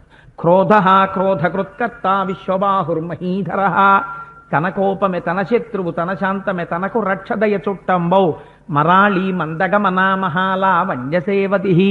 ప్రతి చోట చెప్పట్లా మీరు? లలితా సహస్రం, విష్ణు సహస్రం, నీతి శతకం, సుమతి శతకం అన్ని చోట్ల చెప్తున్నారు ఊపిరి గురించి. ఆఖరికి మనం చేసేటటువంటి శ్రీ సూక్త పురుష సూక్తాలు కూడా ఊపిరి గురించే. అందుకే సకారంతో పురుష సూక్తం ప్రారంభమవుతుంది. సహస్రశీర్షా పురుష సహస్రాక్ష సహస్రపాత్ అని. శ్రీ సూక్తం ప్రారంభమైతే హిరణ్యవర్ణాం హరిణీం సువర్ణ రజతస్రజాం అని మొదలవుతుంది. ఇందులోని హ, అందులోని స, హస సహ. ఈ హంస ఎంతకాలం లోపలికి బయటికి వెడుతుందో అంతకాలం ఇది ఉంటుంది. ఆయన లోపల ఎంతకాలం ఉంటాడో అంతకాలము లబ్ డబ్ గంట మోగుతుంటుంది. ఆయన డబ్ అన్న తర్వాత లేచిపోవచ్చు, ఇహ లబ్బ మోగదు. ఆయన లబ్బ అన్న తర్వాత లేచిపోవచ్చు, ఇహ డబ్బ మోగదు. సో ఎక్కడుంది మృత్యు? ప్రతి లబ్బకి డబ్బకి, ప్రతి డబ్బకి లబ్బకి మధ్యలో మృత్యు ఉంది. అందుచేత ఇక్కడ అనాహతమై గంట మోగుతూనే ఉన్నది. ఈ ఇంద్రియములు బుద్ధి ఈశ్వరుడు నీకిచ్చి దీన్ని జాగ్రత్తగా వాడి దీనితో కైంకర్యం చేసి భగవంతుని సేవ చేసుకుని తరించవయ్యా అని ఇచ్చాడు దీన్ని మనకి ఉపకరణంగా. మనకున్న ప్రారంధం ఏమిటంటే ఇంద్రియాలు పట్టి లాగేస్తాయి. లాగేసి ఉట్టిదిరా ఏమిట్రా దేవాలయం ఏమిట్రా రామాయణం ఏమిట్రా ఇవన్నీ కాదురా పిచ్చాడా రా ఇంట్లో ఉంది పెట్టి అని అక్కడికి తీసుకుపోతాయి. అది కూడా చాలలేదు, ఇంకో 50 రూపాయలు పట్టరా ఇంకో చోటుకు పోదాం, అక్కడికి తీసుకుపోతాయి. మాయాభ్రాంతిలో జీవితం వెళ్ళిపోతుంటుంది. వెళ్ళిపోతే ఏమవుతుంది? ఇక్కడ కూర్చుని చిత్రంగా గుప్తంగా అన్నీ రాసుకునేవాడు అంతే చిత్రంగా అంతే గుప్తంగా ఫలితాలు కూడా ఇచ్చేస్తుంటాడు. అందుకని ఎక్కడి నుంచి ఇస్తూ ఉంటాడు? ఈ లోపల నుంచే ఇస్తూ ఉంటాడు. గమ్మత్తేమంటే ఒక్కొక్క నాడు బ్రహ్మగారు ఇక్కడ రాస్తారు, వీడిని ఈ రోజున పాము కరుచుగాక అని ఉంటుంది. వాడు ఆ సమయానికి గెలిచాడు. దేని చేత గెలిచాడు? బుద్ధి చేత. తన యొక్క వాసనాబలాన్ని గెలిచి ఉండవలసినటువంటి ఒక దిక్కుమాలిన ప్రాంతంలో ఉండకుండా ఈశ్వరాలయంలో ఉన్నాడు. ఈశ్వరాలయంలో కూర్చుని ఉండగా ఈ అమంగళం జరగకూడదు. అందుకని వాడు ఏం చేస్తున్నాడు? రామనామం చెప్తున్నాడు. అప్పుడు వాడు కాపాడబడాలి. అప్పుడు ఆయన ఏం చేస్తాడు? ఇక్కడ రాసిస్తాడు ఆయన ఏమని? పాము కరవాలి అని ఉంది, మరణించాలి అని ఉంది. అందుకని ఏం చేస్తాడు? పాము కరవాలి చూస్తాడు. పరమాత్మ దేవాలయ సన్నిధానంలో ఉన్నాడు, రామనామం చెప్పుకుంటున్నాడు. వీడిని ఏం చెయ్యాలి? ఇప్పుడు ఎక్కడి నుంచి వస్తుందో తెలియదు, ఓ తేలొచ్చి కరిచేస్తుంది. ఏమవుతుంది? పాముకి బదులు తేలు కుడుతుంది. విషం ఎక్కలేదా? ఎక్కుతుంది. మరణ సదృశమైనటువంటి వేదన పడతాడు. గబగబా ఓ తాడు కట్టి హాస్పిటల్కి తీసుకుపోతారు. ఆయన యాంటీవీనస్ ఏదో ఆ విషాన్ని విరగొట్టే ఇంజెక్షన్ ఒకటి ఇస్తాడు. ఇచ్చి, అమ్మ ఎందుకైనా మంచిది, కొంచెం సెన్సిటివ్ ఆర్గాన్ మీద కరిచింది, కొంచెం జాగ్రత్తగా చూసుకోండి, ఎక్కువ నిద్రపోకుండా చూడండి అంటాడు. అంటే ఏం చేస్తారు? వీళ్ళు పడుకుందాం కాస్త నొప్పి తగ్గుతుంది అనుకునే వేళటికి లేవండి లేవండి లేవండి లేవండి లేపేస్తుంటారు. అలా 2 రోజులు 3 రోజులు బాధపడతాడు. బంధువులందరూ వచ్చేస్తారు, చూస్తారు, వెడతారు. భార్య అన్నం తిందో బెంగ పెట్టుకుంటుంది. 3 రోజులు అయింది, పర్వాలేదమ్మా, విషయం ఏం లేదు, విరిగిపోయింది అంటారు డాక్టర్. పడ్డాడా లేదా? మరణ సదృశమైన వేదన పడ్డాడు. హాస్పిటల్కి వెళ్ళాడా లేదా? వెళ్ళాడు. విషయం ఎక్కిందా లేదా? ఎక్కింది. చచ్చిపోయాడా? చచ్చిపోలేదా? చచ్చిపోలేదు. నమ శివాభ్యాం అశుభాపహాభ్యాం. ఇందుకని శివ నువ్వు తలుచుకుంటే అశుభం తీసి శుభం పెట్టగలవు. అంటే శివుడేనా అండి? మరి రాముడు పెట్టడా? నామరూపాల గురించి మీరు అడక్కండి, పరబ్రహ్మం గురించి పట్టించుకోండి. నామరూపాలతో ఏముంది? ఆపదామపహర్తారం దాతారం సర్వసంపదాం లోకాభిరామం శ్రీరామం భూయో భూయో నమామ్యహం. అంటే ఏంటి? ఆపదామపహర్తారం, రాబోయేటటువంటి ఆపదల్ని తీసేస్తావు నీ నామని చెప్పాం కాబట్టి. దాతారం సర్వసంపదాం, ఆ రావలసిన ఆపదలు తీసి శుభాలు ఇచ్చేస్తావు. అందుకని లోకాభిరామం శ్రీరామం. శ్రీ అమ్మతో కలిసిన రాముడివి, సశక్తియుతుడైన వాడివి. అందుకని ఏదైనా చెయ్యగలవు, శాసించగలవు. భూయో భూయో నమామ్యహం, మళ్ళీ మళ్ళీ నీకు నమస్కారం చేస్తున్నాను, నన్ను రక్షించు అని శరణాగతి చేస్తాడు తత్వం చెప్పి. అందుచేత ఏమవుతుంది? తెలిస్తే భగవంతుడి పట్ల మర్యాదగా ప్రవర్తిస్తే బ్రహ్మగారు రాసినటువంటి రాతని కూడా తప్పించగలడు. ఇదే అబ్బాయి లోపల ఉండి చిత్రంగా ఫలితమిస్తూ బ్రహ్మగారిచ్చిన వరాన్ని శాపాన్ని రెంటిని తప్పించగలిగిన వాడై ఈశ్వరుడున్నాడు. అందుచేత ఎందుకు రుక్మిణీ కళ్యాణం చెప్పిస్తారు కన్యపిల్లలకి? రుక్మిణీ కళ్యాణం చెప్పిస్తే ఓ గమ్మత్తు చెప్తారు. జాతకంలో ఏదైనా ఒక దుర్మార్గుడైన వాడు వరుడుగా రావలసి ఉంటే రుక్మిణీ కళ్యాణాన్ని కన్యపిల్ల వింటే మంచి వరుడు వస్తాడని. అందుకని పెళ్లి సంబంధాలు చూసే ముందు ఒకసారి రుక్మిణీ కళ్యాణంలో పద్యాలు శ్రీకృష్ణ పరమాత్మ దగ్గర విజ్ఞాపన చేయిస్తుంటారు. సరే, అందుచేత ఎందుకు చెప్పానంటే ఈ విషయం ఇంతకీ మనం ఎంచుకునేటటువంటి మార్గము మీద ఆధారపడుతుంది. నువ్వు ఇంద్రియములకు మనస్సుకు లొంగిపోయి ఈ శరీరముతో నేను అనుభవిస్తున్నాను, నేను తెచ్చుకుంటున్నాను, నాది నాది అంటూ తిరిగితే ఈ ఫలితం అంతా నీ ఖాతాలో పడుతుంది. నిన్ను నీవు రక్షించుకోలేవు. ప్రమాదం వచ్చిన నాడు తెలుస్తుంది. అందుకే దానికి పెద్దలు ఇంకొక మాట చెప్పలా, ప్రమాదము అన్నారు. ప్రమాదము అంటే ఏమిటో తెలుసా? నీ బుద్ధి చేత నువ్వు ఎరుంగలేనిది. అక్కడ రాయి ఉంది, రాత్రి ఎవరో లారీ వాళ్ళు అక్కడ లారీ పెట్టుకున్నారు, దొల్లిపోతుందని చెప్పి ఆ లారీలకు అటు ఇటు చక్రాల కింద పెద్ద పెద్ద రాళ్లు పెట్టారు. వెళ్ళిపోతూ 2 లారీని కాళ్ళతో తన్నాడు. అవి కొంచెం పక్కకు వచ్చేసాయి. పక్కకు వచ్చేసిన తర్వాత లారీ నడిపించుకుని వెళ్ళిపోయాడు. మంచి చీకట్లో హెడ్ లైట్ పోయింది. రోడ్డు ఫెయిర్ రోడ్డు, నేను రోజు చూస్తూనే ఉంటాను కదా పగలిపోట్ల. ఏముంటుంది ఇక్కడ? ఏముండదని చెప్పి నువ్వు 60 కిలోమీటర్స్ స్పీడ్లో వస్తున్నావు. లారీవాడు వదిలేసినటువంటి పెద్ద రాయి రోడ్డు మీద ఉంది. అక్కడ ఉన్నది అని ఎరుగగలిగినటువంటి స్థితిలో నీ బుద్ధి లేదు. ఆ లారీకి వెళ్ళి స్కూటర్ ఫ్రంట్ టైర్ ధనేల్మని తగిలింది. స్కూటర్ మించి నువ్వు కింద పడేటప్పుడు నీ తల రోడ్డు మీద ఉన్న వేరొక రాయికి తగులుతోంది. అప్పుడు నీ బ్యాంక్ అకౌంటు, నీ సర్టిఫికెట్లు, నీ క్వాలిఫికేషన్లు, నీ అంగబలం, నీ భార్య, నీ బిడ్డలు నిన్ను రక్షించనవి కావు. ఇప్పుడు ఎవరు రక్షించాలి? నువ్వు చేసుకున్న పుణ్యం ఏమన్నా ఉంటే, నువ్వు చెప్పిన రామనామం ఏదైనా ఉంటే అది నిన్ను రక్షించి ఖచ్చితంగా నీ తల రాయి మీద పడేటప్పుడు నీ ప్రమేయం లేకుండా నీ చెయ్యి ముందు పడి కబాల తప్పి పక్కకు పడి తల పగలవలసినటువంటిది కాలర్ బోన్ ఫ్రాక్చర్ అయి నువ్వు బయటపడాలి. అందుకని నీ బుద్ధి చేత నువ్వు తప్పించుకోలేని దాని నుంచి తప్పించుకోవడానికి ఏ ఈశ్వర బలం అవసరమో ఆ ఈశ్వర బలమును కూడకట్టుకోవడానికి నేను నాది అన్న అహంకారమును విసర్జించుట. విసర్జించి తిరిగావా ఈశ్వరుడి చేత రక్షింపబడతావు. విసర్జించలేకపోయావా నా బలం అనుకున్నావా ప్రమాదమునకు లోనవుతావు. నన్నెవరు నిగ్రహించగలడనుకున్నాడు? ఇంద్రుడిచ్చిన మాలుందనుకున్నాడు, బ్రహ్మగారిచ్చిన వరం ఉందనుకున్నాడు. చాటు నుంచి కొట్టగలిగాడా? కొట్టలేకపోయాడా? కొట్టగలడు ఈశ్వరుడు. ఈ మినహాయింపు ఎక్కడికైనా వెళ్ళిపోతుంది. అందుకే నాకు 10 తలకాయలున్నాయి నన్నెవరు చంపుతారన్నాడు, మనుష్యుడై వెళ్ళి చంపాడు. నేను హిరణ్యకశిపుణ్ణి అన్నాడు, నృసింహావతారమై చంపాడు. ఎవరెవరు ఎన్ని మినహాయింపులు కోరినా వాళ్ళని ఎలా తీయాలో కూడా పరమేశ్వరుడికి తెలుసు. సుమేధామే ధజోధన్య సచ్చమేధ ధరాధర. ఆయన కన్నా మేధస్సున్న వాళ్ళమా మనం? అందుచేత మహానుభావ నువ్వు సర్వజ్ఞుడివయ్యా, నాకు ఎందుకు వచ్చినల్లరి ఇదంతా? నాకేం అక్కర్లేదు తండ్రి, నీకు దాసుడనై శరణాగతి చేసి నా తండ్రివని, నా తల్లిదండ్రులు ఉన్నారయ్యా, నాకేం బెంగ అని నేను బయటికి వెళ్లే ముందు యశివో నామ రూపాభ్యాం యాదేవి సర్వమంగళ తయో సంస్మరణాత్ పుంసాం సర్వతో జయమంగళం లాభస్తేషాం జయస్తేషాం కుతస్తేషాం పరాభవ ఏషామిందీవరస్యామో హృదయస్థో జనార్దనః ఆపదామపహర్తారం దాతారం సర్వసంపదాం లోకాభిరామం శ్రీరామం భూయో భూయో నమామ్యహం అని ఒక నమస్కారం చేసి వెళ్ళడం నేర్చుకో. సర్వదా సర్వకాలేషు పాతుత్వాం భువనేశ్వరి మహామాయా జగద్ధాత్రి సచ్చిదానందరూపిణి. దేవి భాగవతంలో వ్యాసుడు చిన్న శ్లోకం ఇచ్చేశారు. నాకు అనిపిస్తుంది నిజంగా ఇవాల్టి రోజు పిల్లలు వెడుతున్న పరిస్థితులకి పాపం ఆ సైకిళ్ళ కట్టుకుని బ్యాగులు తెలియదు వాళ్ళకి. 3-4 కలిపి సైకిళ్ళు తొక్కుతుంటారు పొద్దున్న పూట్ల. 8 గంటల 1 నిమిషం అయితే నిర్దాక్షిణ్యంగా గేట్లు వేసేస్తారు. వాడు మళ్ళీ రాత్రి 7 వరకు ఇంటికి వెళ్ళడానికి లేదు. 2 పూట్ల పుస్తకాలు, మళ్ళీ కొనుక్కోవలసిన పుస్తకాలకి డబ్బు, జామెట్రీ బాక్సు, పొద్దున్న మధ్యాహ్నం తినవలసిన అన్నం, సాయంకాలం టిఫిను, అక్కడి నుంచి ట్యూషన్లో పుస్తకాలు, ఇంటి దగ్గర చేసిన హోంవర్క్, ఇవన్నీ సర్దుకుని బ్యాగ్లో పెట్టుకుని ఈ చాకి మూటేసుకుని సైకిల్ ఎక్కి ఇంత ట్రాఫిక్ తప్పించుకుని వాడు వస్తుంటే ఏ ప్రమాదమైనా ఎంతటిలో సంభవించవచ్చు.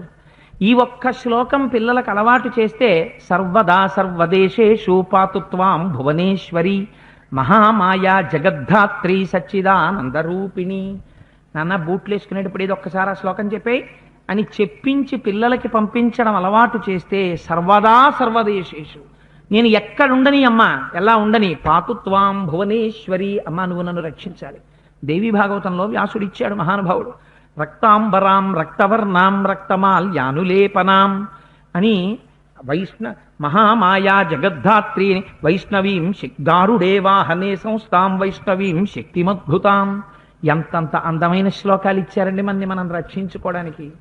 ఇవాళ మనం అవన్నీ పక్కన పెట్టేసి జీవించడంలోనే లేనిపోని ఉపద్రవాలన్నీ ఒక్కొక్క సందుకి 3 హాస్పిటల్లో చేయడానికి కారణం ఏమిటి? మన జీవితాలని బట్టే. Unless there is demand why should there be supply? Demand లేకపోతే సప్లై ఎందుకు ఉంటుంది? అందుకని అసలు అన్నీ మనం పక్కన పెట్టాం, ప్రమాదాలని కౌగులించుకుంటున్నాం. సరే, అందుచేత నువ్వు ఏ మార్గంలో ఉండాలన్న దాన్ని నువ్వు నిర్ణయించుకోవాలి సుమా. వాలి వధని రాముడు చెయ్యడంలో ఈ విషయాల్ని నువ్వు దృష్టిలో పెట్టుకుని ఎలా జీవించాలనుకుంటున్నావో నువ్వు నిర్ణయం తీసుకో. ఎవ్వరూ నీకు చెప్పరు.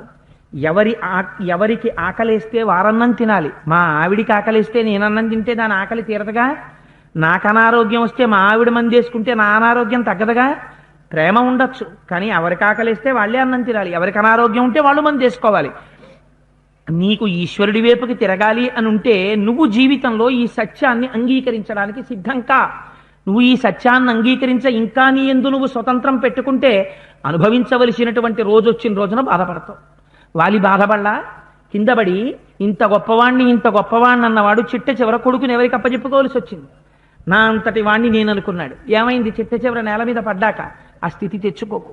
మొట్టమొదటే వాలికి బుద్ధి ఉంటే తార చెప్పగానే సుగ్రీవుణ్ణి తెచ్చి పట్టాభిషేకం చేసి ధర్మం వైపుకి తిరిగిపోయి ఉంటే నాదేమిట్రా ఇది ఈశ్వరుడు ఇచ్చింది, దారా తమ్ముడా ఇద్దరం కలిసి అనుభవిద్దామని ఒక మాటనుంటే ఇవాళ వాలి ఈ పరిస్థితిని ఎదుర్కొంటాడా?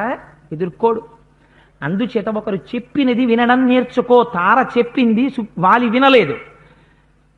సుగ్రీవుడు చెప్తుండగా ధర్మాధర్మాలు విచారించకుండా సుగ్రీవుణ్ణి దూరం తోసేశాడు.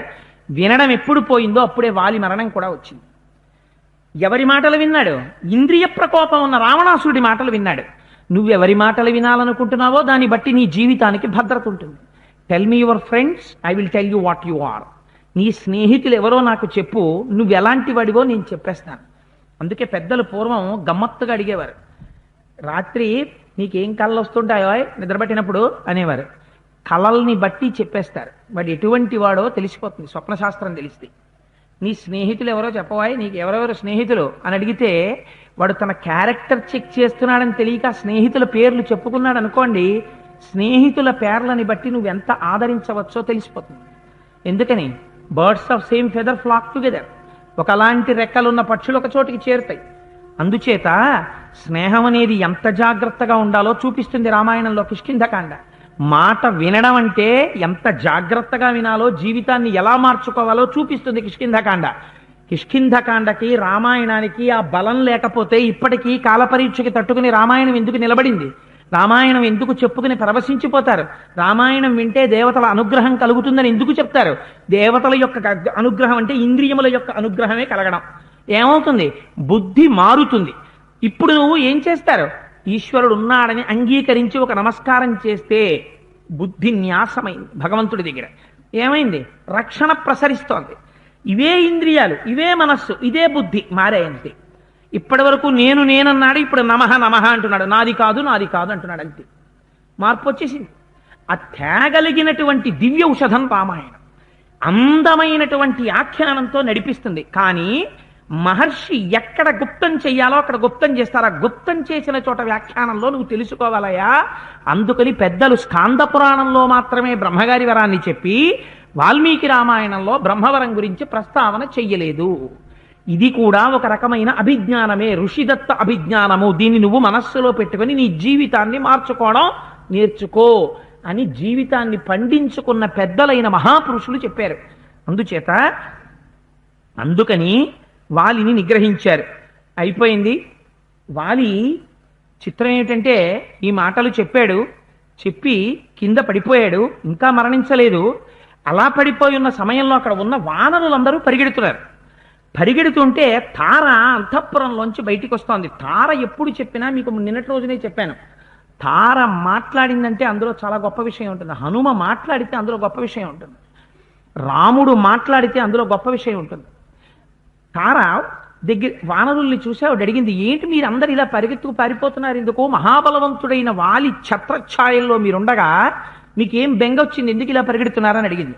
అడిగితే వాళ్ళు అన్నారు, క్షిప్తాన్ వృక్షాన్ సమావిధ్య విపులాశ్చ శిలాస్తథా వాలి వజ్రసమైర్బాణై రామేణ వినిపాతితః అన్నారు. వాలికి రాముడికి యుద్ధం జరిగింది. వాలి పెద్ద పెద్ద చెట్లు తీసుకొచ్చి విసిరాడు రాముడి మీదకి. ఇంద్రుడి చేతిలో వజ్రాయుధం లాంటి బాణాలు పెట్టి రామచంద్రమూర్తి కొట్టేశారు. వాలి విసిరినటువంటి బాణాలని పర్వత శిఖరాల్ని విసిరాడు, వాటిని కొట్టేశారు. వాలికి రాముడికి పెద్ద యుద్ధం జరిగింది. ఆఖరణ రాముడు వాలి మీద బాణం వేసి కొట్టేశాడు అన్నారు. ఇది నిజమా? ఇది నిజమా? అలా రాముడికి వాలికి యుద్ధం జరిగిందా? జరగలేదు. మరి వానరులు చెప్పినట్టు ఎందుకు రాసినట్టు వాల్మీకి మహర్షి? లోకం పోకడ. 10 గంటలకి ఒక విషయం జరిగితే 10:05కి మీరు ముందు విన్నటువంటిది అసత్యం ఉంటుంది. అందులో మీ దగ్గర 100 మాటలు వినపడితే అందులో ఒక్క మాటే సత్యం, 99 మాటలు అసత్యం. మీరు వాడిని నిలదీశారనుకోండి, నేను విన్నాను ఏంటంటే నాకు కోటేశ్వరారు చెప్పారంటాడు. కోటేశ్వరారుని వచ్చి పట్టుకున్నారనుకోండి, కోటేశ్వరారు మీకు ఎలా తెలిసిందండి అన్నారనుకోండి, నాకేం తెలుసండి బాబు, నాకు దొరగారు చెప్పారంట. దొరగారు మీకెవరు చెప్పారన్నారనుకోండి, దొరగారు ఇంకోరి పేరు చెప్తారు. అందుకని ఏమవుతుంది? ఇందులో నిజంగా చూసినవాడు, నిజంగా సత్యాన్ని తెలుసుకున్నవాడు ఒక్కడు ఉంటాడు. వాడు ఏదో ఉన్న ఒక్క మాట చెప్తాడు. అసలు చూసినవాడు ఎవరున్నాడు అక్కడ? సుగ్రీవుడు ఒక్కడే ఉన్నాడు. ఆయన ఒక్కడే. అసలు ఎవరు కొట్టాడో తెలుసున్నవాడు సుగ్రీవుడికి తెలుసు. అక్కడికి వచ్చిన రామలక్ష్మణులకి, హనుమకి, మిగిలిన వాళ్ళకి తెలుసు. వాళ్ళెవ్వరూ ఏం మాట్లాడలేదు. మధ్యనొచ్చి ఉరుముతాయి మబ్బులు, నడమంత్రపు మనుషులకే ఇన్ని మాటలు, ఇన్ని మాటలు. అందుకని వీళ్ళు ఎన్ని కల్పించేశారో చూడండి. లోకం పోకడ ఎలా ఉంటుందో అంత అందంగా రాసేశారు వాల్మీకి మహర్షి. ఇన్ని మాటలు తారకి చెప్తే ఆవిడంది, ఇంతకీ వాలి పడిపోయాడు అంటున్నారు. వాలి పడిపోయిన తరువాత నేను రాజ్యం విడిచిపెట్టి పారిపోతే నా కొడుకుని రక్షించుకో, పారిపో అన్నారు వాళ్ళు. నేను పారిపోవడం ఏమిటయా, భర్త పడిపోయిన తర్వాత నాకెందుకు ఈ రాజ్యం, ఈ కొడుకు, నేను భర్త దగ్గరికే పరిగెడతానని పాపం ఆవిడ వాలి దగ్గరికి పరిగెత్తింది. కింద పడిపోయినటువంటి వాలిని చూసింది. వాలిని చూసి సుగ్రీవస్య త్వయా భార్య హృతాసచ వివాసిత ఎత్తు తస్య త్వయాప్యుష్టి ప్రాప్తేయం ప్లవగాధిప. నేను చెప్తూనే ఉన్నానయ్యా వాలి నీతో, సుగ్రీవుడి భార్యని అపహరించి తెచ్చావు, కామమునకు లొంగావు, ప్రమాదం వస్తుందని చెప్పాను. నిశ్రేయస పరామోహ త్వయాచాహం నిగర్హిత ఏషా ప్రవంహితం వాక్యం వనరేంద్ర హితేషిణి. నేను చెప్పిన మాట నువ్వు వినలేదయ్యా వాలి, ఈ పరిస్థితి తెచ్చుకున్నావు. మాట వినకపోతే ఏమవుతుందో, పెద్దల మాట అంగీకరించకపోతే జీవితం ఎలా ఉంటుందో ఇందాక చెప్పాను కదా, అదే తార చెప్తోంది మళ్ళీ. అందుకే తార మాట మరొకసారి కన్ఫర్మ్ చేస్తుంది. అంత అందంగా చెప్తే హనుమ అన్నారు, ఆ తల్లి సహజం కదా, భర్త శరీరం పడిపోయి ఉండడం చేత ఆ తల్లి ఏడుస్తోంది. ఏడుస్తుంటే అక్కడికి వచ్చినటువంటి హనుమ ఓదార్చారు. అమ్మా, నువ్వు ఇలా విలపించకూడదు, తదనంతరం జరగవలసినటువంటి కార్యక్రమాల గురించి నువ్వు ఆలోచించవలసిందే. కానీ వాలికి ఇంకా కొస ప్రాణం ఉంది.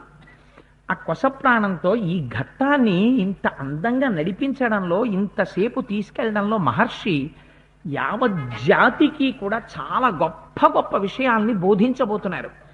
వాలి ఒక రకంగా చూస్తే చాలా బలవంతుడు. వాడికి ఉన్న ఒకే ఒక పొరపాటు ఏంటంటే, నా అంత బలవంతుణ్ణి నేను అనుకున్నాడు. ఇప్పుడు ఆ మోహం పోయింది, ఆ పిచ్చి వదిలిపోయింది. వదిలిపోగానే వాళ్ళు ఎలా మాట్లాడతారో చూడండి. అంటే ఉండేది నీలో మంచితనం ఉంటుంది, నీలో కూడా జ్ఞానం ఉంటుంది, కానీ దాన్ని అజ్ఞానం నివురు కప్పినట్టు కప్పేస్తుంది. కప్పేసి అహంకార మమకారాలు లాగుతుంటాయి. పెద్దల వాక్యం చేత అవి విరిగిపోతే ప్రతివాడు మంచివాడే ప్రపంచంలో. అందుకే మన శాస్త్రం అంటుంది, ప్రపంచంలో చెడ్డవాడన్నవాడు లేడు. అవిద్య ఉందంటే ఉన్న చీకటి ఎందుకు పోతుంది, వెలుతురు వస్తే పోతుంది. ఆ వెలుతురు రావాలి, వస్తే ఉండేటటువంటిది వెలుతురే ఉంటుంది, చీకటి ఉండదు. సూర్యోదయం అవలేదు కాబట్టి చీకటి, సూర్యోదయం అయితే చీకటి పోతుంది. అందరూ మంచివాళ్లే. చెడ్డవాడన్నవాడు కానీ, పాపి అన్నవాడు కానీ, కేవలం జీవస్థాయిలో ఉన్నవాడు కానీ, పనికిమాలినవాడు కానీ, పశు సమానుడు కానీ లేడు. ఉన్నదంతా అమృతమే, ఉన్నదంతా ఈశ్వరతత్వమే. ఏకమేవా అద్వితీయం బ్రహ్మ, ఈశ్వరుడు తప్ప వేరొకటి లేదు అంటుంది హర్ష సంప్రదాయం. అందుకే ఎంత అమృతవాక్కులు మాట్లాడిందో చూడండి. అందుకే వాలికి కూడా ఆ పిచ్చి వదిలిపోతే ఎంత అందంగా మాట్లాడతారో చూడండి. మహర్షి ఎంత అద్భుతంగా దాన్ని ప్రవేశపెట్టారంటే, సుగ్రీవ దోషేణ మాం గంతుమర్హసి కిల్బిషాత్ కృష్యమాణం భవిష్యేణ బుద్ధిమోహేన మం బలాత్. సుగ్రీవా, నా దోషాల్ని లెక్క పెట్టకయా. కాలము బలవత్తరమైనటువంటి స్వరూపంతో తన ఫలితాన్ని తాను ఇవ్వడానికి నా బుద్ధిని మోహపెట్టింది. మోహపెట్టి నీతో నాకు వైరం వచ్చేటట్టు చేసింది. చేసి నేను ఈ ఫలితాన్ని అనుభవించాలి. ఈ ఫలితాన్ని అనుభవించేటట్టుగా చెయ్యడం కోసమని సుగ్రీవా నీ నుంచి నన్ను దూరం చేసింది. మన దురదృష్టం ఏమిటో తెలుసా? యుగప విహితం తాత నమన్యే సుఖమావయో సౌహార్దం భాతృయుక్తం హి తదిదం తాతనాన్యధ. భగవంతుడు అన్నదమ్ములమైనటువంటి మనిద్దరం కలిసి ఏకకాలమునందు సుఖం అనుభవించేటట్టుగా మనకి రాయలేదురా సుగ్రీవా, ఇదిరా మన ప్రారంధం అన్నాడు. ఈ మాట ఎవ్వరూ ఎన్నడూ అనరాదు. ఇది సందేశం. ఎందుచేత అంటే మనకి ధర్మశాస్త్రంలో ఒక నియమం ఉంది. అన్నగారు తనంత తానుగా పూజనీయ స్థానంలో ఉంటాడు. పెద్దన్నగారు సర్వకాలముల యందు పెద్దన్నగారి ఆజ్ఞకి, పెద్దన్నగారి మాటకి పిల్లలు కట్టుబడి ఉండాలి. కట్టుబడి ఉంటే ఆయన కూడా ధర్మాత్ముడై ఉండాలి. అందులో మళ్ళీ తేడా వస్తే ఈశ్వరుడు ఉన్నాడు ఆయన్ని శిక్ష వేయడానికి. వాలిలో తేడా వచ్చింది, ఈశ్వరుడు శిక్ష వేయలా, వేస్తాడు. అందుకని అన్నగారి మాటని ఔదల దాలిస్తే తమ్ముడు ఏడవలసిన పరిస్థితి, అన్న ఏడవలసిన పరిస్థితి రావు. ఇక్కడ నిజంగా సుగ్రీవుడు తప్పు చేసి ఉండి అన్న మందలించి ఉంటే ఇంకొక రంగంగా ఉండేది రామాయణం. ఎందుకని ఇంకొక్కటే చెప్తున్నాను, ఒక్క తేడా మీరు జ్ఞాపకం పెట్టుకోండి. నేను అందుకే చెప్పాను, రామాయణం చదివేటప్పుడు మీరు ఒక విషయాన్ని జ్ఞాపకం పెట్టుకోవాలి. మహర్షి తరచి తరచి మాట్లాడరు, మీరే లోపల కవ్వం పెట్టి తిప్పుకోవాలి. ఈ సంఘటన యథార్థమునకు రాముడి జీవితంలో కూడా వచ్చింది. ఎక్కడొచ్చింది అని మీరు అడుగుతారు. మీరు అయోధ్యకాండ విన్నారు మొన్న. రాముడు పర్ణశాలలో కూర్చునుండగా పెద్ద సైన్యం వచ్చిన అలికిడైందయా లక్ష్మణ, నువ్వు ఒకసారి చెట్టుపైకెక్కి చూడు అన్నారు. లక్ష్మణుడు చెట్టుపైకెక్కి చూసి ఒక మాట చెప్పాడు. అన్నయ్య, కోవిదార వృక్షం చిహ్నంగా కలిగినటువంటి సైన్యం వచ్చింది. నిన్ను నిగ్రహించడానికి నన్ను నిగ్రహించడానికి భరతుడు వచ్చేశాడు. అగ్నిహోత్రాలని లోపల పెట్టేసాయి, సీతమ్మని లోపల దాచేసాయి. గబగబా నీ కోదండం పట్రా, కత్తులు పట్రా, ఇప్పుడే బాణాలు విడిచిపెట్టేసి భరతుడిని చంపేస్తానన్నాడు. నిజంగా ఆ రోజున అస్త్రప్రయోగం చేసేసారనుకోండి రామలక్ష్మణులు, ఏమైపోయి ఉండేది రామాయణం? రాముడు ఏమన్నాడు? ధర్మమర్థంచ కామంచ పృథివీంచాపి లక్ష్మణ ఇచ్చాపి భవతామర్థే ఏతత్ ప్రతి శృణోమితే అన్నాడు ఆ రోజున. లక్ష్మణ, నేను ధర్మం కాని అర్థం కాని కామం కాని అనుభవిస్తే నా తమ్ముళ్లతో కలిసి అనుభవిస్తాను. నా తమ్ముళ్ళు వాటిని అనుభవించని నాడు నాకు అక్కర్లేదు. తండ్రి మాట విని 14 ఏళ్ళు అరణ్యాలకు వచ్చింది భరతుణ్ణి చంపుకుని రాజ్యం తీసుకోవడానిక? నేనందుకు రాలేదయా. నీకు రాజ్యం కావాలనుందా, దిగిరా, భరతుడికి చెప్పి నీకు ఇప్పించేస్తానన్నాడు. ధర్మమునందు పూనిక ఉంది అన్నగారికి, పెద్దవాడికి ధర్మమునందు పూనిక ఉంటే రామాయణంలో రామలక్ష్మణ భరత శత్రుఘ్నులు 4 మిగిలేరు. వాలి సుగ్రీవుల్లో పెద్దవాడు ధర్మం తప్పాడు, ఒక్కడే మిగిలాడు. రావణ విభీషణ కుంభకర్ణుల్లో పెద్దవాడు ధర్మం తప్పాడు, ఒక్కడే మిగిలాడు. పెద్దవాడు ధర్మం తప్పితే ఇద్దరూ ఏడవలసి వస్తుంది. విభీషణుడు ఏడ్చాడు, అయ్యయ్యో నిష్కారణంగా చచ్చిపోయాడయా అన్నయ్య అని ఏడ్చాడు. రాముడు ధర్మానికి నిలబడ్డాడు. 4 అన్నదమ్ములు సంతోషంగా ఉన్నారు. పెద్ద బాధ్యత ఎవరి మీద ఉంటుంది? కొడుకుల్లో. పెద్ద కొడుకు ధర్మమునందు నిలబడాలి. అందుకే మన వాళ్ళు ఎక్కువ జాగ్రత్త ఎక్కడ తీసుకుంటారంటే పెద్ద కొడుకు అంటే మిగిలిన కొడుకులను వదిలేయమని కాదు నా ఉద్దేశం. పెద్ద కొడుకు పెద్ద కోడలు ఈ ఇద్దరి విషయంలో చాలా జాగ్రత్తగా ఉండమని చెప్తారు. ఎందుకనంటే నీ దేహయాత్ర అయిపోయిన అందుచేత పెద్ద కొడుకుని, కొడుకు మంచివాడవచ్చు, కోడలు సక్రమైంది కాకపోతే మళ్ళీ ఆ కొడుకు యొక్క బుద్ధి ఎందు వైక్లభ్యం రావచ్చు. అందుకే పెద్ద కొడుకు పెద్ద కోడలు, పెద్ద కొడుకుని ధర్మసంతానం అని శాస్త్రం 10 మాటలు చెప్పడానికి కారణం అదే. అందుచేత రాముడు పెద్ద కొడుకు ధర్మం పాటించాడు. 4 అన్నదమ్ములు బాగున్నారు. ఇక్కడ పరిస్థితి చూడండి, పెద్ద కొడుకు ధర్మం తప్పాడు. ఎప్పుడు తెలిసింది ధర్మం? గుండెలో బాణం పడిపోయాక. ఇప్పుడు ధర్మం మాట్లాడుతున్నాడు. ఎవరికి ఉపయోగం అది? ఇది విన్న తర్వాత కూడా అవును మా అన్నయ్య పోలేకపోతే పోయాడు అని అనగలడా సుగ్రీవుడు? అనలేడు. ఎందుకు అనలేడో, అలాంటి అన్నదమ్ముల జీవితం ఎలా ఉంటుందో రామాయణం నిరూపిస్తుంది. ప్రమాదం ఎక్కడుందో అది 2 మాటలు చెప్తుంది. ఎక్కడ క్షేమం ఉందో ఒక్క మాట చెప్పి వదిలిపెట్టేసింది. రాముడు మాట్లాడింది ఒక్క మాట చెప్పింది. మళ్ళీ రాముడు స్నానం చేస్తుంటే అరణ్యకాండలో లక్ష్మణుడు మళ్ళీ భరతుణ్ణి కైకమ్మను అధిక్షేపించి మాట్లాడాడు. రాముడు అన్నాడు, ఎందుకయ్యా అలా మాట్లాడతావు? ఆవిడ మన మధ్య తల్లి, అలా మాట్లాడక అమ్మ గురించి. నువ్వు ఎప్పుడైనా మాట్లాడితే భరతుడి గురించి మాట్లాడు, నేను సంతోషంగా వింటాను, అలా మాట్లాడకు అన్నాడు. పెద్దవాడైన వాడు తన కింద వాళ్ళ గురించి తమ్ముళ్ళ దగ్గరికి చెల్లెళ్ళ దగ్గరికి వెళ్ళినప్పుడు చెల్లెళ్ళు కాని తమ్ముళ్ళు కాని ఒకళ్ళ మీద ఒకళ్ళు నేరాలు పెద్దవాడి దగ్గరికి తీసుకొస్తే పెద్దవాడు ధర్మం చెప్పాలి. తప్పమ్మా, మనం ఎలా కలిసి బతికామే, ఒకే తీగ పువ్వులమై పుట్టాం. ఎంత గొప్ప మాట అండి అది. ఒకే తీగ పువ్వులమై, ఒక్క తీగ పువ్వులం మనందరం. ఒకనాడు ఒకరిని విడిచిపెట్టి ఒకళ్ళం ఉండలేక కౌగలించుకుని ఆడుకునేవాళ్ళం. అందరం కలిసి అన్నం పెట్టుకు తినేవాళ్ళం. ఆ కంచంలో అన్నం ఈ కంచంలో వాడు తీసుకు తినేవాడు. అందరం కలిసి ఒకే నేల మీద పడుకునేవాళ్ళం. అన్నయ్య పక్కన నేనంటే, అన్నయ్యకి అటువైపు నేనంటే మీ అందరూ కూర్చునేవారు. ఒక్క గంట నేను కనపడకపోతే మీరు బెంగెట్టుకునేవారు. ఇవాళ మన మీద మనకి చాడీలు ఏంటమ్మా, మనం ఒక చేతి 5 వేళ్ళం, మనం దెబ్బలాడుకుంటే తల్లిదండ్రుల కంట నీరు వస్తుంది, మనం దెబ్బలాడుకోకూడదమ్మా అని ధర్మం అన్నగారు చెప్పగలిగితే అన్నయ్య ఇలాంటి వెండో, అన్నయ్యతో ఇబ్బంది అని మిగిలిన వాళ్ళు క్షేమంగా ఉంటారు. పెద్దన్నగారే ధర్మం తప్పిపోయాడు అనుకోండి, మిగిలిన వాళ్ళ అందరిలోనూ ధర్మం తప్పుతుంది. మిగిలిన వాళ్ళు అందరూ కలిసి తల్లిదండ్రుల పట్ల ప్రవర్తించవలసిన రీతిలో ప్రవర్తించడంలో వైక్లభ్యం వచ్చేస్తుంది. అందుకని చిన్నవాడితో పెద్దవాడు చెప్పించుకోకూడదు. పెద్దవాడు చిన్నవాడికి చెప్పాలి. ఎప్పుడు? శాస్త్ర మర్యాద తెలిస్తే చెప్పగలడు. శాస్త్ర మర్యాద తెలియని వాడు చెప్పలేడు. వాడు మిగిలినటువంటి వాళ్ళ శోకమునకు కూడా కారణమై కూర్చుంటాడు వాడు. అందుచేత అది మర్యాద కాదు. అది రామాయణం మనకి నేర్పుతోంది. ఇప్పుడు మాట్లాడుతున్నాడు వాలి, ప్రయోజనం ఉంటుందా? తమ్ముడు కంట నీరు పెట్టకుండా చూడగలడా? చూడలేడు. వెంటనే చూపిస్తారు మహర్షి, ఏడుస్తాడు సుగ్రీవుడు, నేను వెళ్ళిపోతానన్నాడు అన్నయ్య వెనకాల. ఎక్కడ ప్రమాదం వస్తుందో చూడండి. అందుకని అన్నాడు, మన ఇద్దరం కలిసి సుఖపడ్డాన్ని ఈశ్వరుడు రాయలేదు, మనం కలిసి సుఖపడలేదు. చూసావా, నేను వెళ్ళిపోతున్నాను. ప్రతిపద్యత్వ మధ్యైవ రాజ్యం మేషాం వనౌకసాం మామప్యద్యైవ గచ్చంతం విద్ధి వైవస్వత క్షయం. నేను వెళ్ళిపోతున్నానయ్యా, నేను ఇంక ఉండను, కొద్ది నిమిషాలు ఉంటాను. సుగ్రీవా, నేను నిన్ను వేడుకుంటున్నది ఒక్కటే వేడుకుంటున్నాను. నా వల్ల నీకు ఎంతో అపకారం జరిగింది, నా వల్ల నీకు ఎంతో దోషం జరిగింది. ఇప్పుడు కాలిపోతోంది గుండె. ఎందుకు కాలిపోతోంది? అసలు భయం లోపల ఇంకొకటి ఉంది. తాను తప్పు చేశాడు సుగ్రీవుడి పట్ల, తాను వెళ్ళిపోతున్నాడు. కానీ తన ప్రతిరూపం భూమి మీద ఉంది, అంగదుడు. ఇప్పుడు సుగ్రీవుడు బలవంతుడు, అంగదుడు బలహీనుడు. తన కొడుక్కి సుగ్రీవుడి వల్ల ఇటువంటి ప్రమాదం వస్తే తన కొడుకు జీవితం ఏమైపోతుంది?